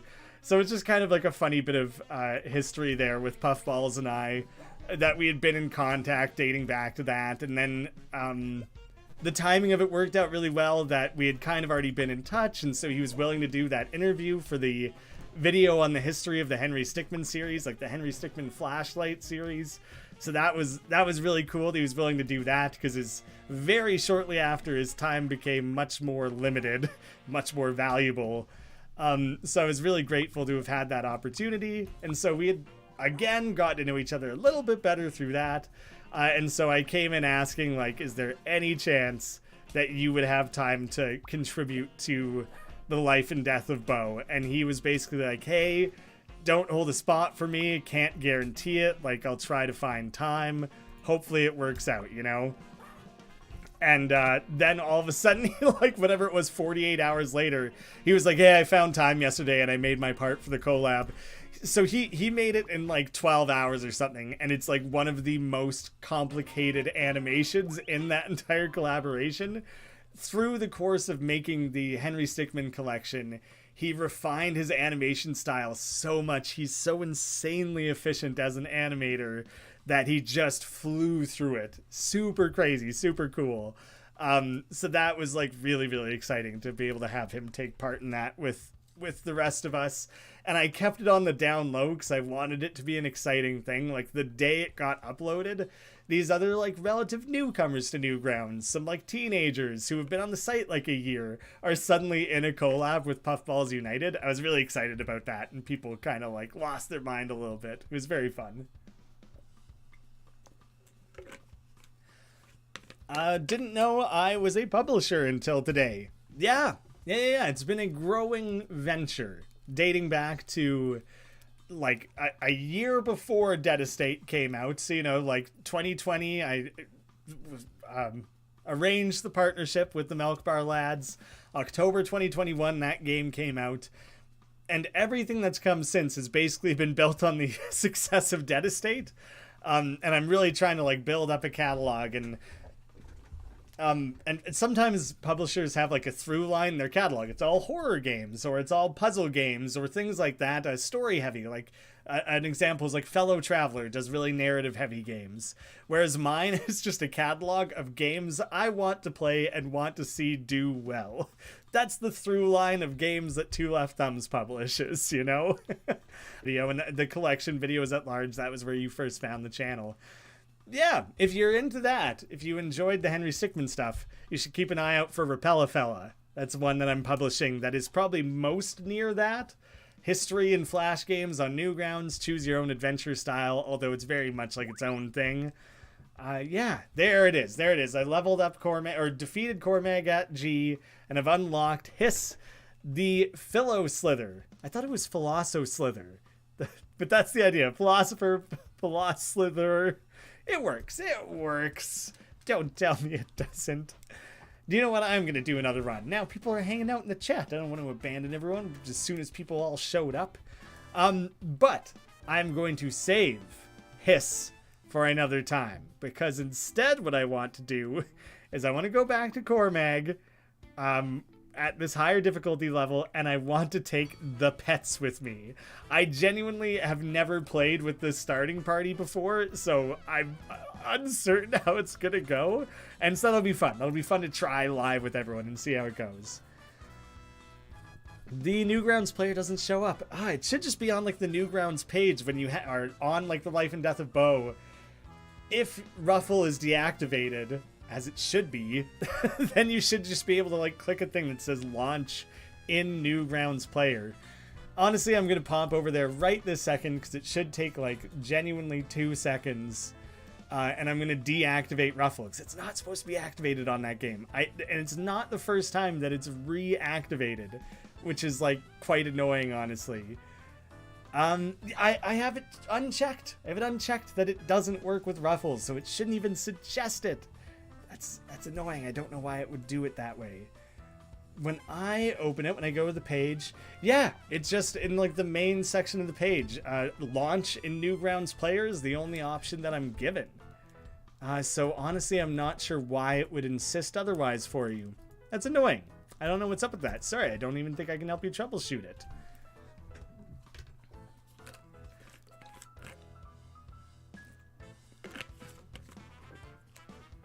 Hollow Knight is a Newgrounds game on consoles. It was originally called Hungry Knight.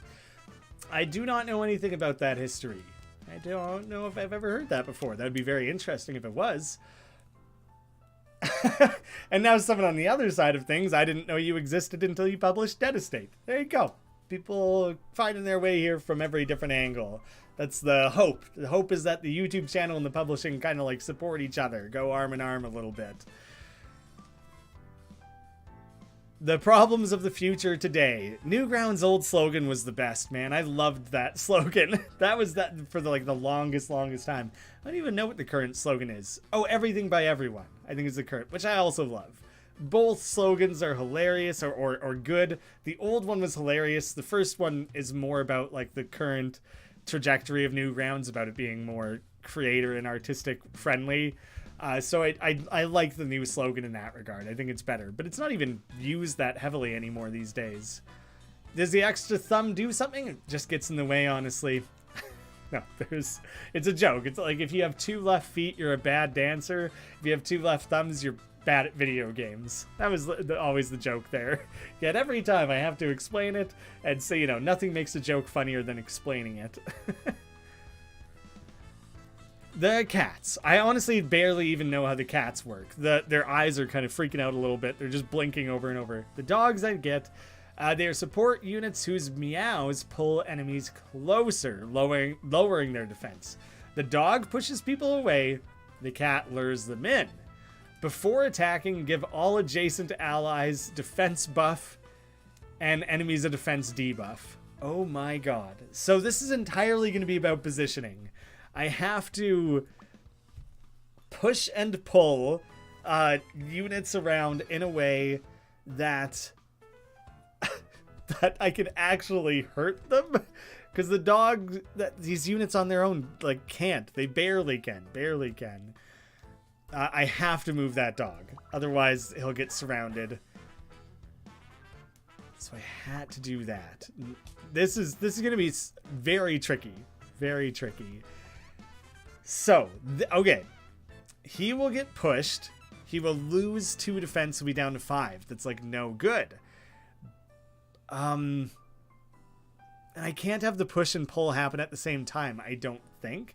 Isn't it a thing where, like, cats are water and dogs are fire? I feel like this is, like, the inverse of what I expected. This is brutal. If I stay where I am there, I'm gonna take some rough damage. It's a funny idea to have a starting party that's this limited. I was hoping I was gonna bring 2 cats with me. That makes it even more difficult. Bring it on. What are you gonna do? Genuinely, I think I need to fight the gnomes first. That's gonna be, like, the only way I can really do anything here.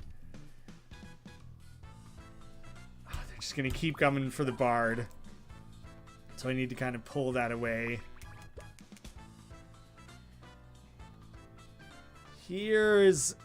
I'll be a little better off here.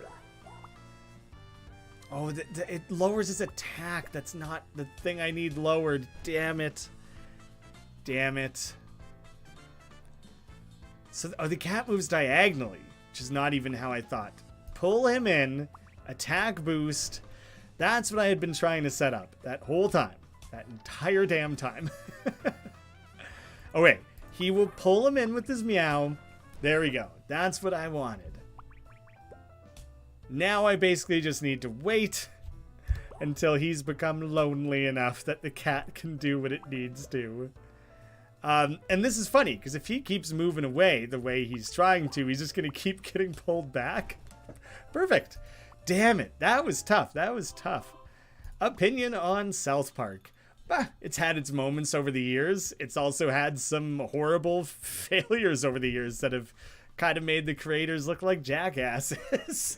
But it has, like, a really... I really love the fact that it reacts to news in, like, real time.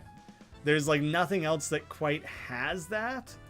To the same degree, like, the closest thing would be, like, Saturday Night Live, but it's totally different in where anything goes animated. Shit. Yeah, so they've... And the funny thing is that they've simultaneously... Oh, I'm taking a picture of this cat. She's doing a ridiculous thing. That's such a stupid reason to pause. Take a look over here, you goofy animal. There you go. That's just so funny. I'll share it in my Discord, I guess. I don't know what I'm going to do with that photo. Yeah, I don't know. South Park has had its moments. It's regretful, some of the, like, terrible opinions they've had. But usually when they get called out for that, they're pretty good about, like, responding to it and trying to, like, do better. Mostly, like, trans issues is the main thing where they've not been the best. Far from the best. But then there's so many other things, serious topics that they've handled incredibly well. So, like, yeah, I don't know. They've got certain things. Oh, he does attack diagonally. Yeah, South Park at large can be pretty funny, but I totally understand why people, like, wouldn't like it. I think I'm, like, several seasons behind, though. I haven't kept up with it very well in quite some time.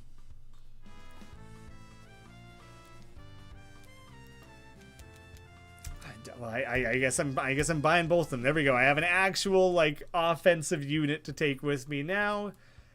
I'll go there. Oh, I won't even have the cat with me on this one. I'll be able to do a little bit here. Yeah, I kind of want him to come over and try to fight me. Bring it on. I'll introduce the dog. Oh, but okay, the bard boosted him and the dog boosted him. That worked out how I wanted, but not how I expected. I'll take it.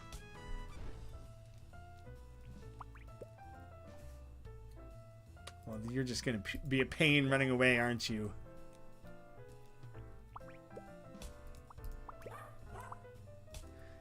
Hey, Polaration, thanks for swinging by. I'm probably going to finish this run and then sign off, so I probably won't be live later. Just a couple hours at a time, you know, here and there. It's a good pace for myself. Javelina, of course. Defense for each friendly unit of the same element deployed. Added defense. Let's give that to the rogue, I guess. There's one other of that same element, but not one that's going to come up too often. Like, currently they're not going to both deploy, so not even really going to get anything out of it there.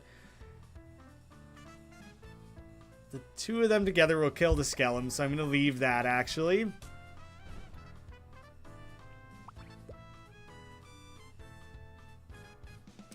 Yeah, let's position that to get the boost from the dog. I don't know what the whole Craig Tucker thing is that you're sharing.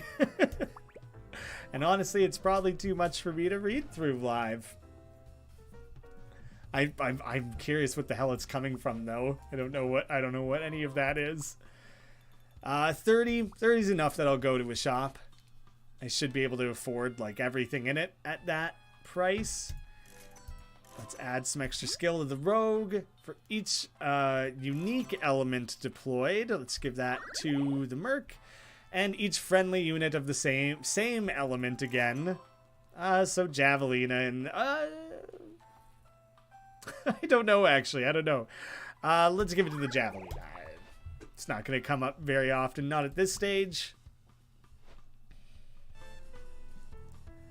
I'll add the Javelina. So my separation, my gap from having the support-only units, you know, is pretty short-lived. But it was a fun starting point. And it would be interesting the more limited you were by that, like what you could achieve. Because that first room was the hardest one. And now very quickly after, I'm kind of back on track to like more familiar territory. I have a range of units and like it's not quite so bad. Like it was never bad, but I'm more capable now for sure. It's a lot easier to clear a room when you're not spending like that as much mental effort worrying about each precise setup. Let's go to this nice big room and take a bunch of units with us and see what happens. Okay, a challenge. I will raise attack to 7. It's going to come up short to kill him. For each friendly unit of the same class deployed. So if I were to take out some Skellums, he will lose attack. Yeah, actually right now his attack is scary. I basically need to kill something. Yeah, he can kill too many of my units. Half of my units basically with that. A huge defense there. That's also scary. Holy shit, actually. Okay. This is a notably harder room. This sucks. This sucks because if I move my Javelina, say, to kill this guy, then the Javelina will die. Like this gnome wouldn't even have to move to do it. The two of them together will kill the rogue, and the rogue is very strong, and I don't want that to happen. If I moved the rogue up to 7, again, that 8 defense is right outside of... You have way more attack than I thought you did. Let's get you in a position. The gnome will join... Oh. The game just alt-tabbed itself for the first time ever. I don't know what that was about, why that happened. So what was I trying to set up there? If I move the rogue, I'll attack. I'll leave that open.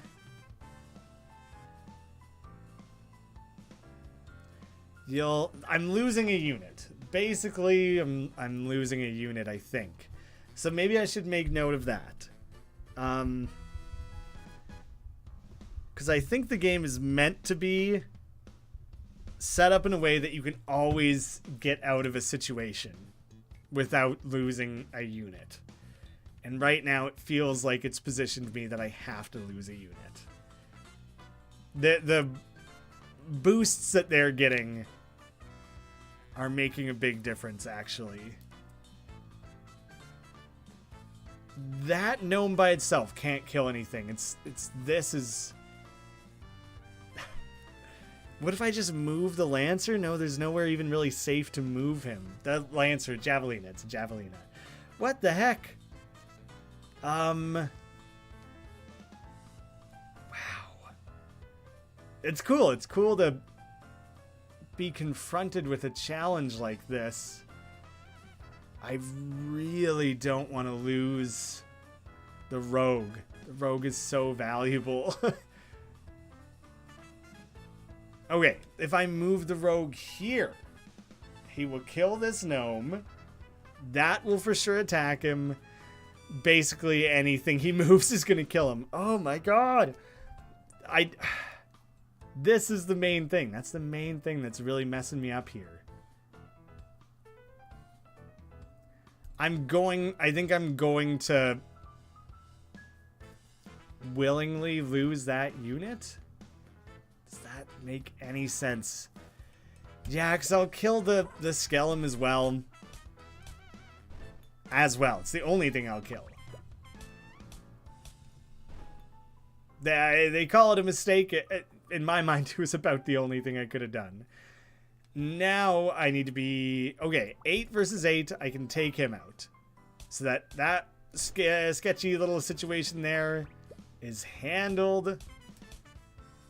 So it sucks. It sucks to have to take a loss like that. But now I'm pretty well off.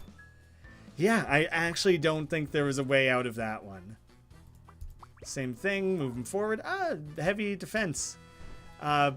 For each friendly unique element deployed? So the water and water. Wait. For each friendly unique element deployed. Yeah, he's currently gaining defense when he shouldn't. So I guess, again, that's another thing I'm making note of. Should not have blood blocked.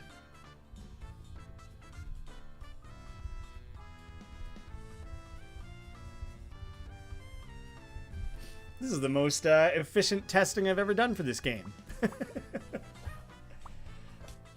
Oh, nice. Okay. After I moved, it applied.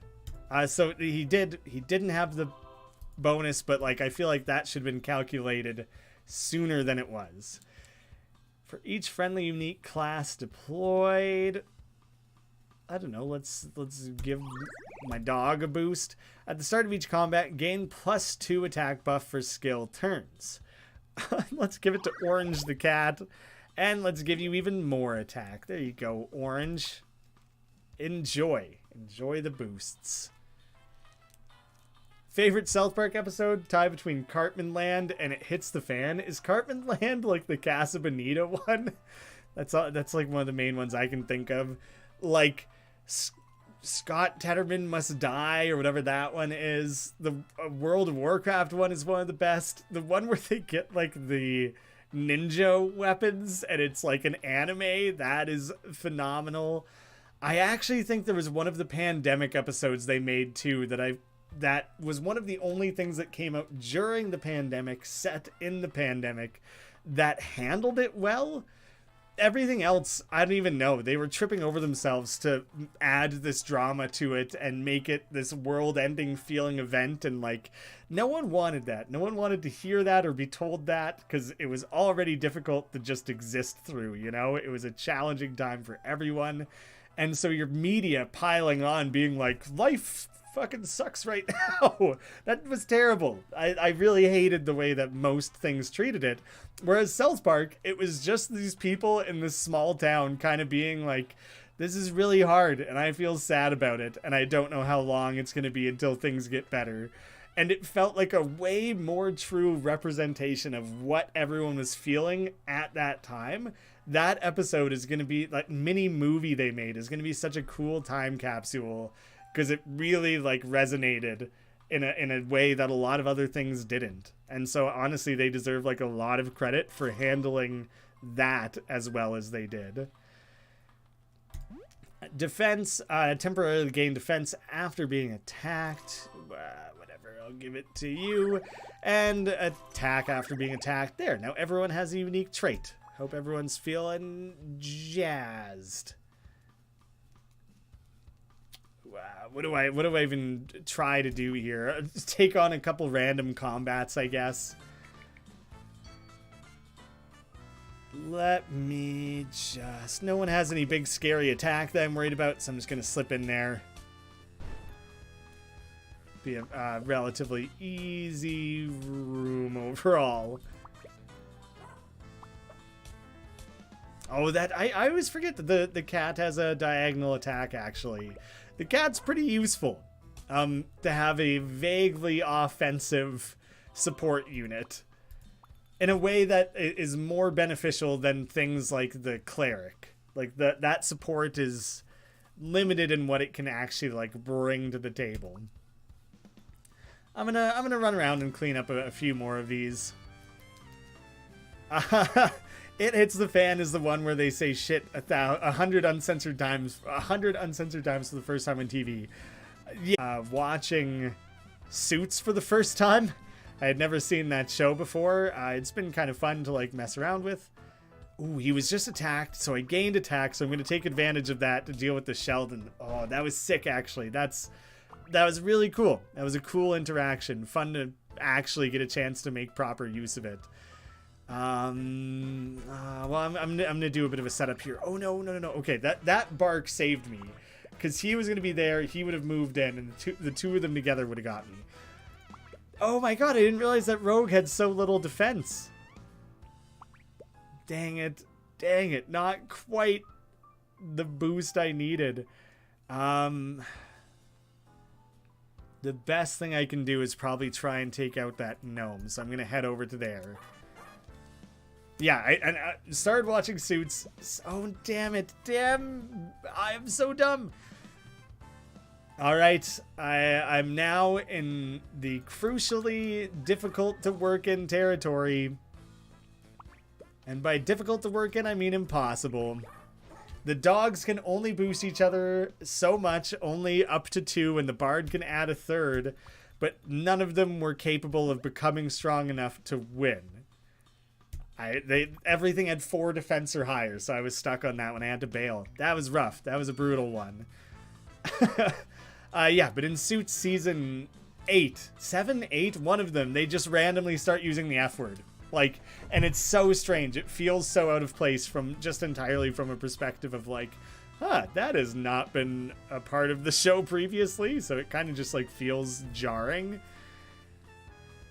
Let's see what I can do here. If I position him, I will kill that gnome. Then that gnome can slip in. It'll be safe. It will be safe. And I didn't even think about the fact that he was going to get a boost there. So that worked out especially well. The dog. I was not looking at the dog to protect them. That was my bad. You don't get attack bonuses after moving, right? No. +2 attack for 2 turns. So that's about to run out. That's quite temporary. You can take out this guy, and even if you summon a Krabby, the Krabby is not strong enough. Oh, but if you move a Krabby and summon a Krabby, that was very nearly very terrible for me. A little bit of a boost, enough to kill the Krabbies. But overall, not a great turn. Or not a great combat for me. Just took a few crappy hits there again. I'm really playing on the ropes in this one here. Oh, Polaration, welcome back again. I guess I basically do just need more units, so sure, I will accept. I could make the cat a little bit more viable. More damage as well, just cuz. Christmas Kids by Roar. Do not know it. Do not know that one. Oh, Imagination Land. That entire South Park arc is very, very good. Pretty well, I am familiar with and like the ones that are like known classics. They've done other good stuff, and I'm sure I'm forgetting a lot. It's interesting to like think about and remember how many good episodes South Park has had. But then they have so many other ones where, like, especially in the early days, like, I'm pretty limited in my enjoyment of toilet humor. And the more they used to lean on that, the more they bring it back now. It's the stuff I dislike about South Park.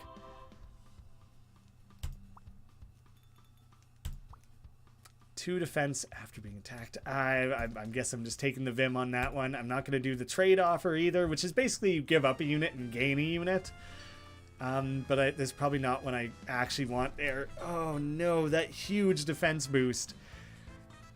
The best thing I can do for myself here is to kill other units to lower that guy's defense.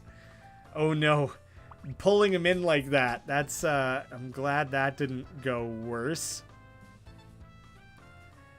Now I'm cornered in a way that I super don't want to be. So I'm gonna just try and open up a little here, but I'm very limited in some very worrisome ways all of a sudden. Alright, one down. I can at least get rid of a unit. That's something. Start chiseling away on the defense that way. Oh, see, the dog is going to push him away. I don't want that. And that 7 is just outside of my reach here. Those two together are just shy. Yeah, I'm moving the dog for setup purposes. That works out splendidly. Oh, damn it. I had it in mind that I needed the boost from the dog, and then I forgot to, like, do it. I, like, forgot in the meantime. They can't overwhelm the Bard, so I'm not too worried about that right now, actually. So all I need to do here is position the dog. No, and it still isn't, because I need the Bard boost as well. What the hell? Oh my. Okay. I kind of need you to do the meow to pull things in with lowered defense, and I don't think it counts if you're already adjacent. Let me just try and get some additional stat boosts going on there. Before any attack, give adjacent allies attack and defense bonus, so something I did there worked as intended. Perfect. That was a tough room. That one didn't go that well. Am I going to end the stream soon? I basically, as soon as I'm done this run, I think is my target. No, I totally understand. I totally understand. Just kind of want to know how long I'm planning, what's going on. I'll boost the dog. I wonder if I should have went to the shop first just to really like stat boost my guys and stay safe. Yeah, you guys are safe. You'll actually... Oh, not quite. You won't quite kill him. I don't think that... Oh, yeah. The stat boost applied. That went exactly how I hoped it would. That was phenomenal. Excellent. Just in case... it's a lone room. It's not going to be anything difficult. Like, I shouldn't be concerned about this, but I'm going here first anyways. And basically, I'm just going to buy up everything. Hunter, Monk, sure, why not? Oh, but you have Traitorous. Give all adjacent allies -2 when it's slain. When it's slain, so not always. But you know what? I don't want to deal with that. But 2 defense. Anytime there's a 2 defense one, that is better. Oh, Jums is the composer for the soundtrack. Then I don't really want to keep that around. Let's boost the Merc. You're cut. And I'll be able to, like, buy everything up again anyways. Ooh, 2 archers. One has a negative, the Parasite, and one has a positive. If they stay still, you have to stay still. It's literally the archer's whole thing, so I'm obviously doing that. And I'm going to raise his stats a bunch. Whew. Way better off. Oh yeah, the publishing channel only has 500 subscribers. Yeah, I have not done a ton to promote that. I have some ideas actually for some like videos that better explain what I do as a publisher. And so I'm excited for those. But they're longer term plans and things. I thought about doing those streams over there, but then it's so hard. You're building up an audience from like nothing, you know? And so I kind of wanted to do it here, even though people here are maybe less interested in Let's Plays. I thought it would still be of interest to people from the perspective of like literally just hanging out, Q&A, that sort of thing. Let's see, who all am I going to spend time swapping here? First swap is going to be that one.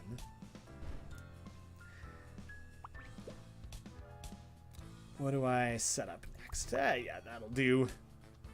But yeah, I have ideas for raising the subscribers on that one, encouraging additional subscribers, but it basically just exists as a storage place for trailers and things, because the more I uploaded them here, the more it was like hurting me on the algorithm. So I'm gonna pop my head in here, see what it offers, but it's very unlikely that I want it. A hunter, a dog, I already have those. It's not like these guys have negative traits, so it was worth taking a look at. Basically, you give up a unit in exchange for one of those. I'm probably set. So this should go well. I should be able to pull it off.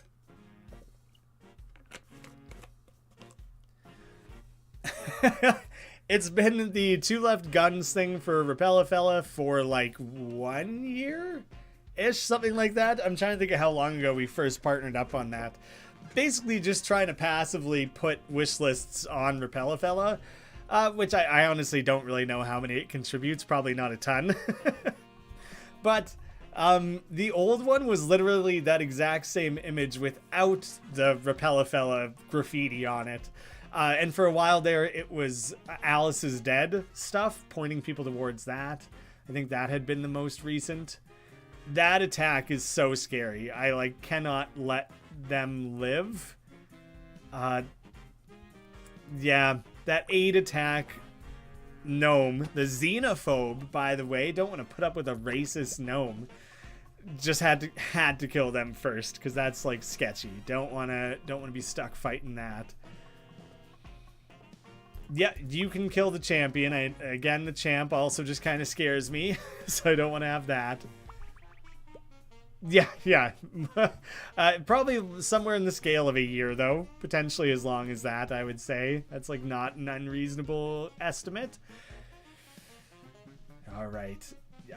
Let's get rid of this Sheldon. And next turn, I can get rid of the other Sheldon. You've made it even a little bit easier on me. So those are cleaned up. Outside of range there. I can't do anything with that. Again, see, the rogue is like a powerful rogue is so overly powered in this biome, especially during the boss battle, because it's such a wide open play field. But that is done in a way where it's very much a part of... See, the cleric can just get a quick kill here, but I don't even care if the cleric lives. Just want to get rid of something. Yeah, like, that's kind of what I thought would happen there. But honestly, they're still weak enough that it didn't even work. So groovy for me. Let me just slide in there and help out. Where was I going with that? I lost track. I'm sure it was relatively unimportant. I'm just going to pull you over there and make you take part. Yeah, I have no tolerance for racist gnomes. Or racist anything, but especially these gnomes. They should know better. Let's move in this merc. He'll have a good straight shot at the orb there. That'll be easy to put away.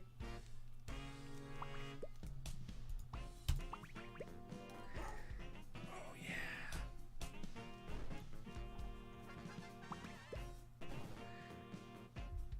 Yeah, the two next releases coming from publishing are going to be Magenta Horizon and Repellafella. They both have private dates that we have not announced, but those reveals will be coming quite soon. And we actually have like 5 to 6 release dates staked out for the rest of the year. The possibility of more, but like a minimum of like 6 more games under the Two Left Thumbs banner are coming out this year, which is kind of insane. It's really like a tipping point of where this publishing label is going to like prove its viability. I hope it's not just a string of failures, and I have good reason to believe it won't be. So I appreciate the support. I did play Jessica's School. It is there. I think I only played like one of them. Because I know there are multiple Jessica's School. So I'll share the link for that. Oh yeah, you already found it. All right then.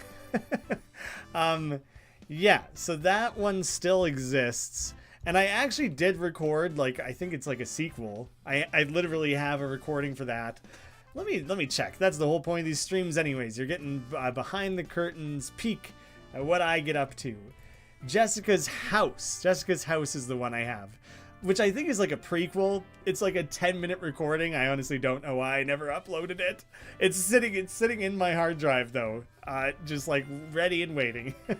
So at some point after I've finished up with my playthrough of Shadows over Loathing, then I'm gonna start uploading a bunch of one-offs, including some of the stuff I have backlogged like that. So yeah, this recording that I have, that if I look at it, is from July 2021. It's nearly a 2-year-old recording sitting on my hard drive. I should probably get around to uploading that. And I think there's one more in the series. There was Jessica's House, Jessica's School, and I think maybe one more, so I should probably get around to playing all those. So, sometime in the near future, not next week, I'm going to be away. So either Thursday or Friday if I have the time, but potentially like 2 weeks from today, I'm going to come back and play more games live on the channel, either Magenta Horizon or WizardChess. I'm kind of undecided. And if it is WizardChess, then I'll properly show off the desert biome so people can see a little bit more of what's going on in this game and how it expands in complexity and difficulty, and all the mechanics that you will have like learned and mastered, hopefully, by playing through the mountain will become necessary. Like, you really will have had to have done well in the mountain biome to do well in the desert. And I love the way that that difficulty ranks up. And it's not like Slay the Spire, where you beat one and then in the same run do the next one. No, you just either start in the mountain or start in the desert or start in the yet to be added third biome. And then that is just the tutorial. So yeah, the game has a lot more to offer. I feel like, I hope that the 4 hours now that I've shown on stream here gives people a decent insight into the basics of the game and shows you how unpredictable things can be. And even when you know what you're doing, you can still kind of get beat up pretty hard. I'm lucky to have not lost a run live. I do still lose runs now and again, especially in the desert. The desert is like notably harder, but it's very, very fun.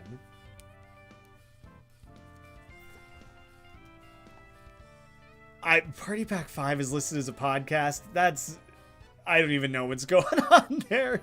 That's like, now that YouTube rolled out the podcast stuff, all of a sudden, I'm sure it broke a couple things in the back end. I should probably like pull that up and fix that, because that is obviously not what it was meant to be. And I wonder what the hell random setting would have placed it that way. That's so random. I do not know why. thank you guys for watching. Thank you for hanging out in the chat and everything. Oh god, terrible timing, Aiden. That always happens, I swear, every time I stream. In the history of my time on YouTube, someone always joins with like seconds left on the stream, so sorry about that. Oh yeah, the competitive gameplay was some more on Graham Games. I mean, that dates back to when that channel was called Two Left Thumbs, so you know, that made more sense back then, and I kind of just stuck with it because it's like funny, I guess. Thanks for hanging out, everyone. Very strange that I think this stream is going to end up being essentially the same length as the first one I did, which means any passers-by are going to think that it's just the same video twice. That'll be greatly confusing. Thanks for hanging out, everyone.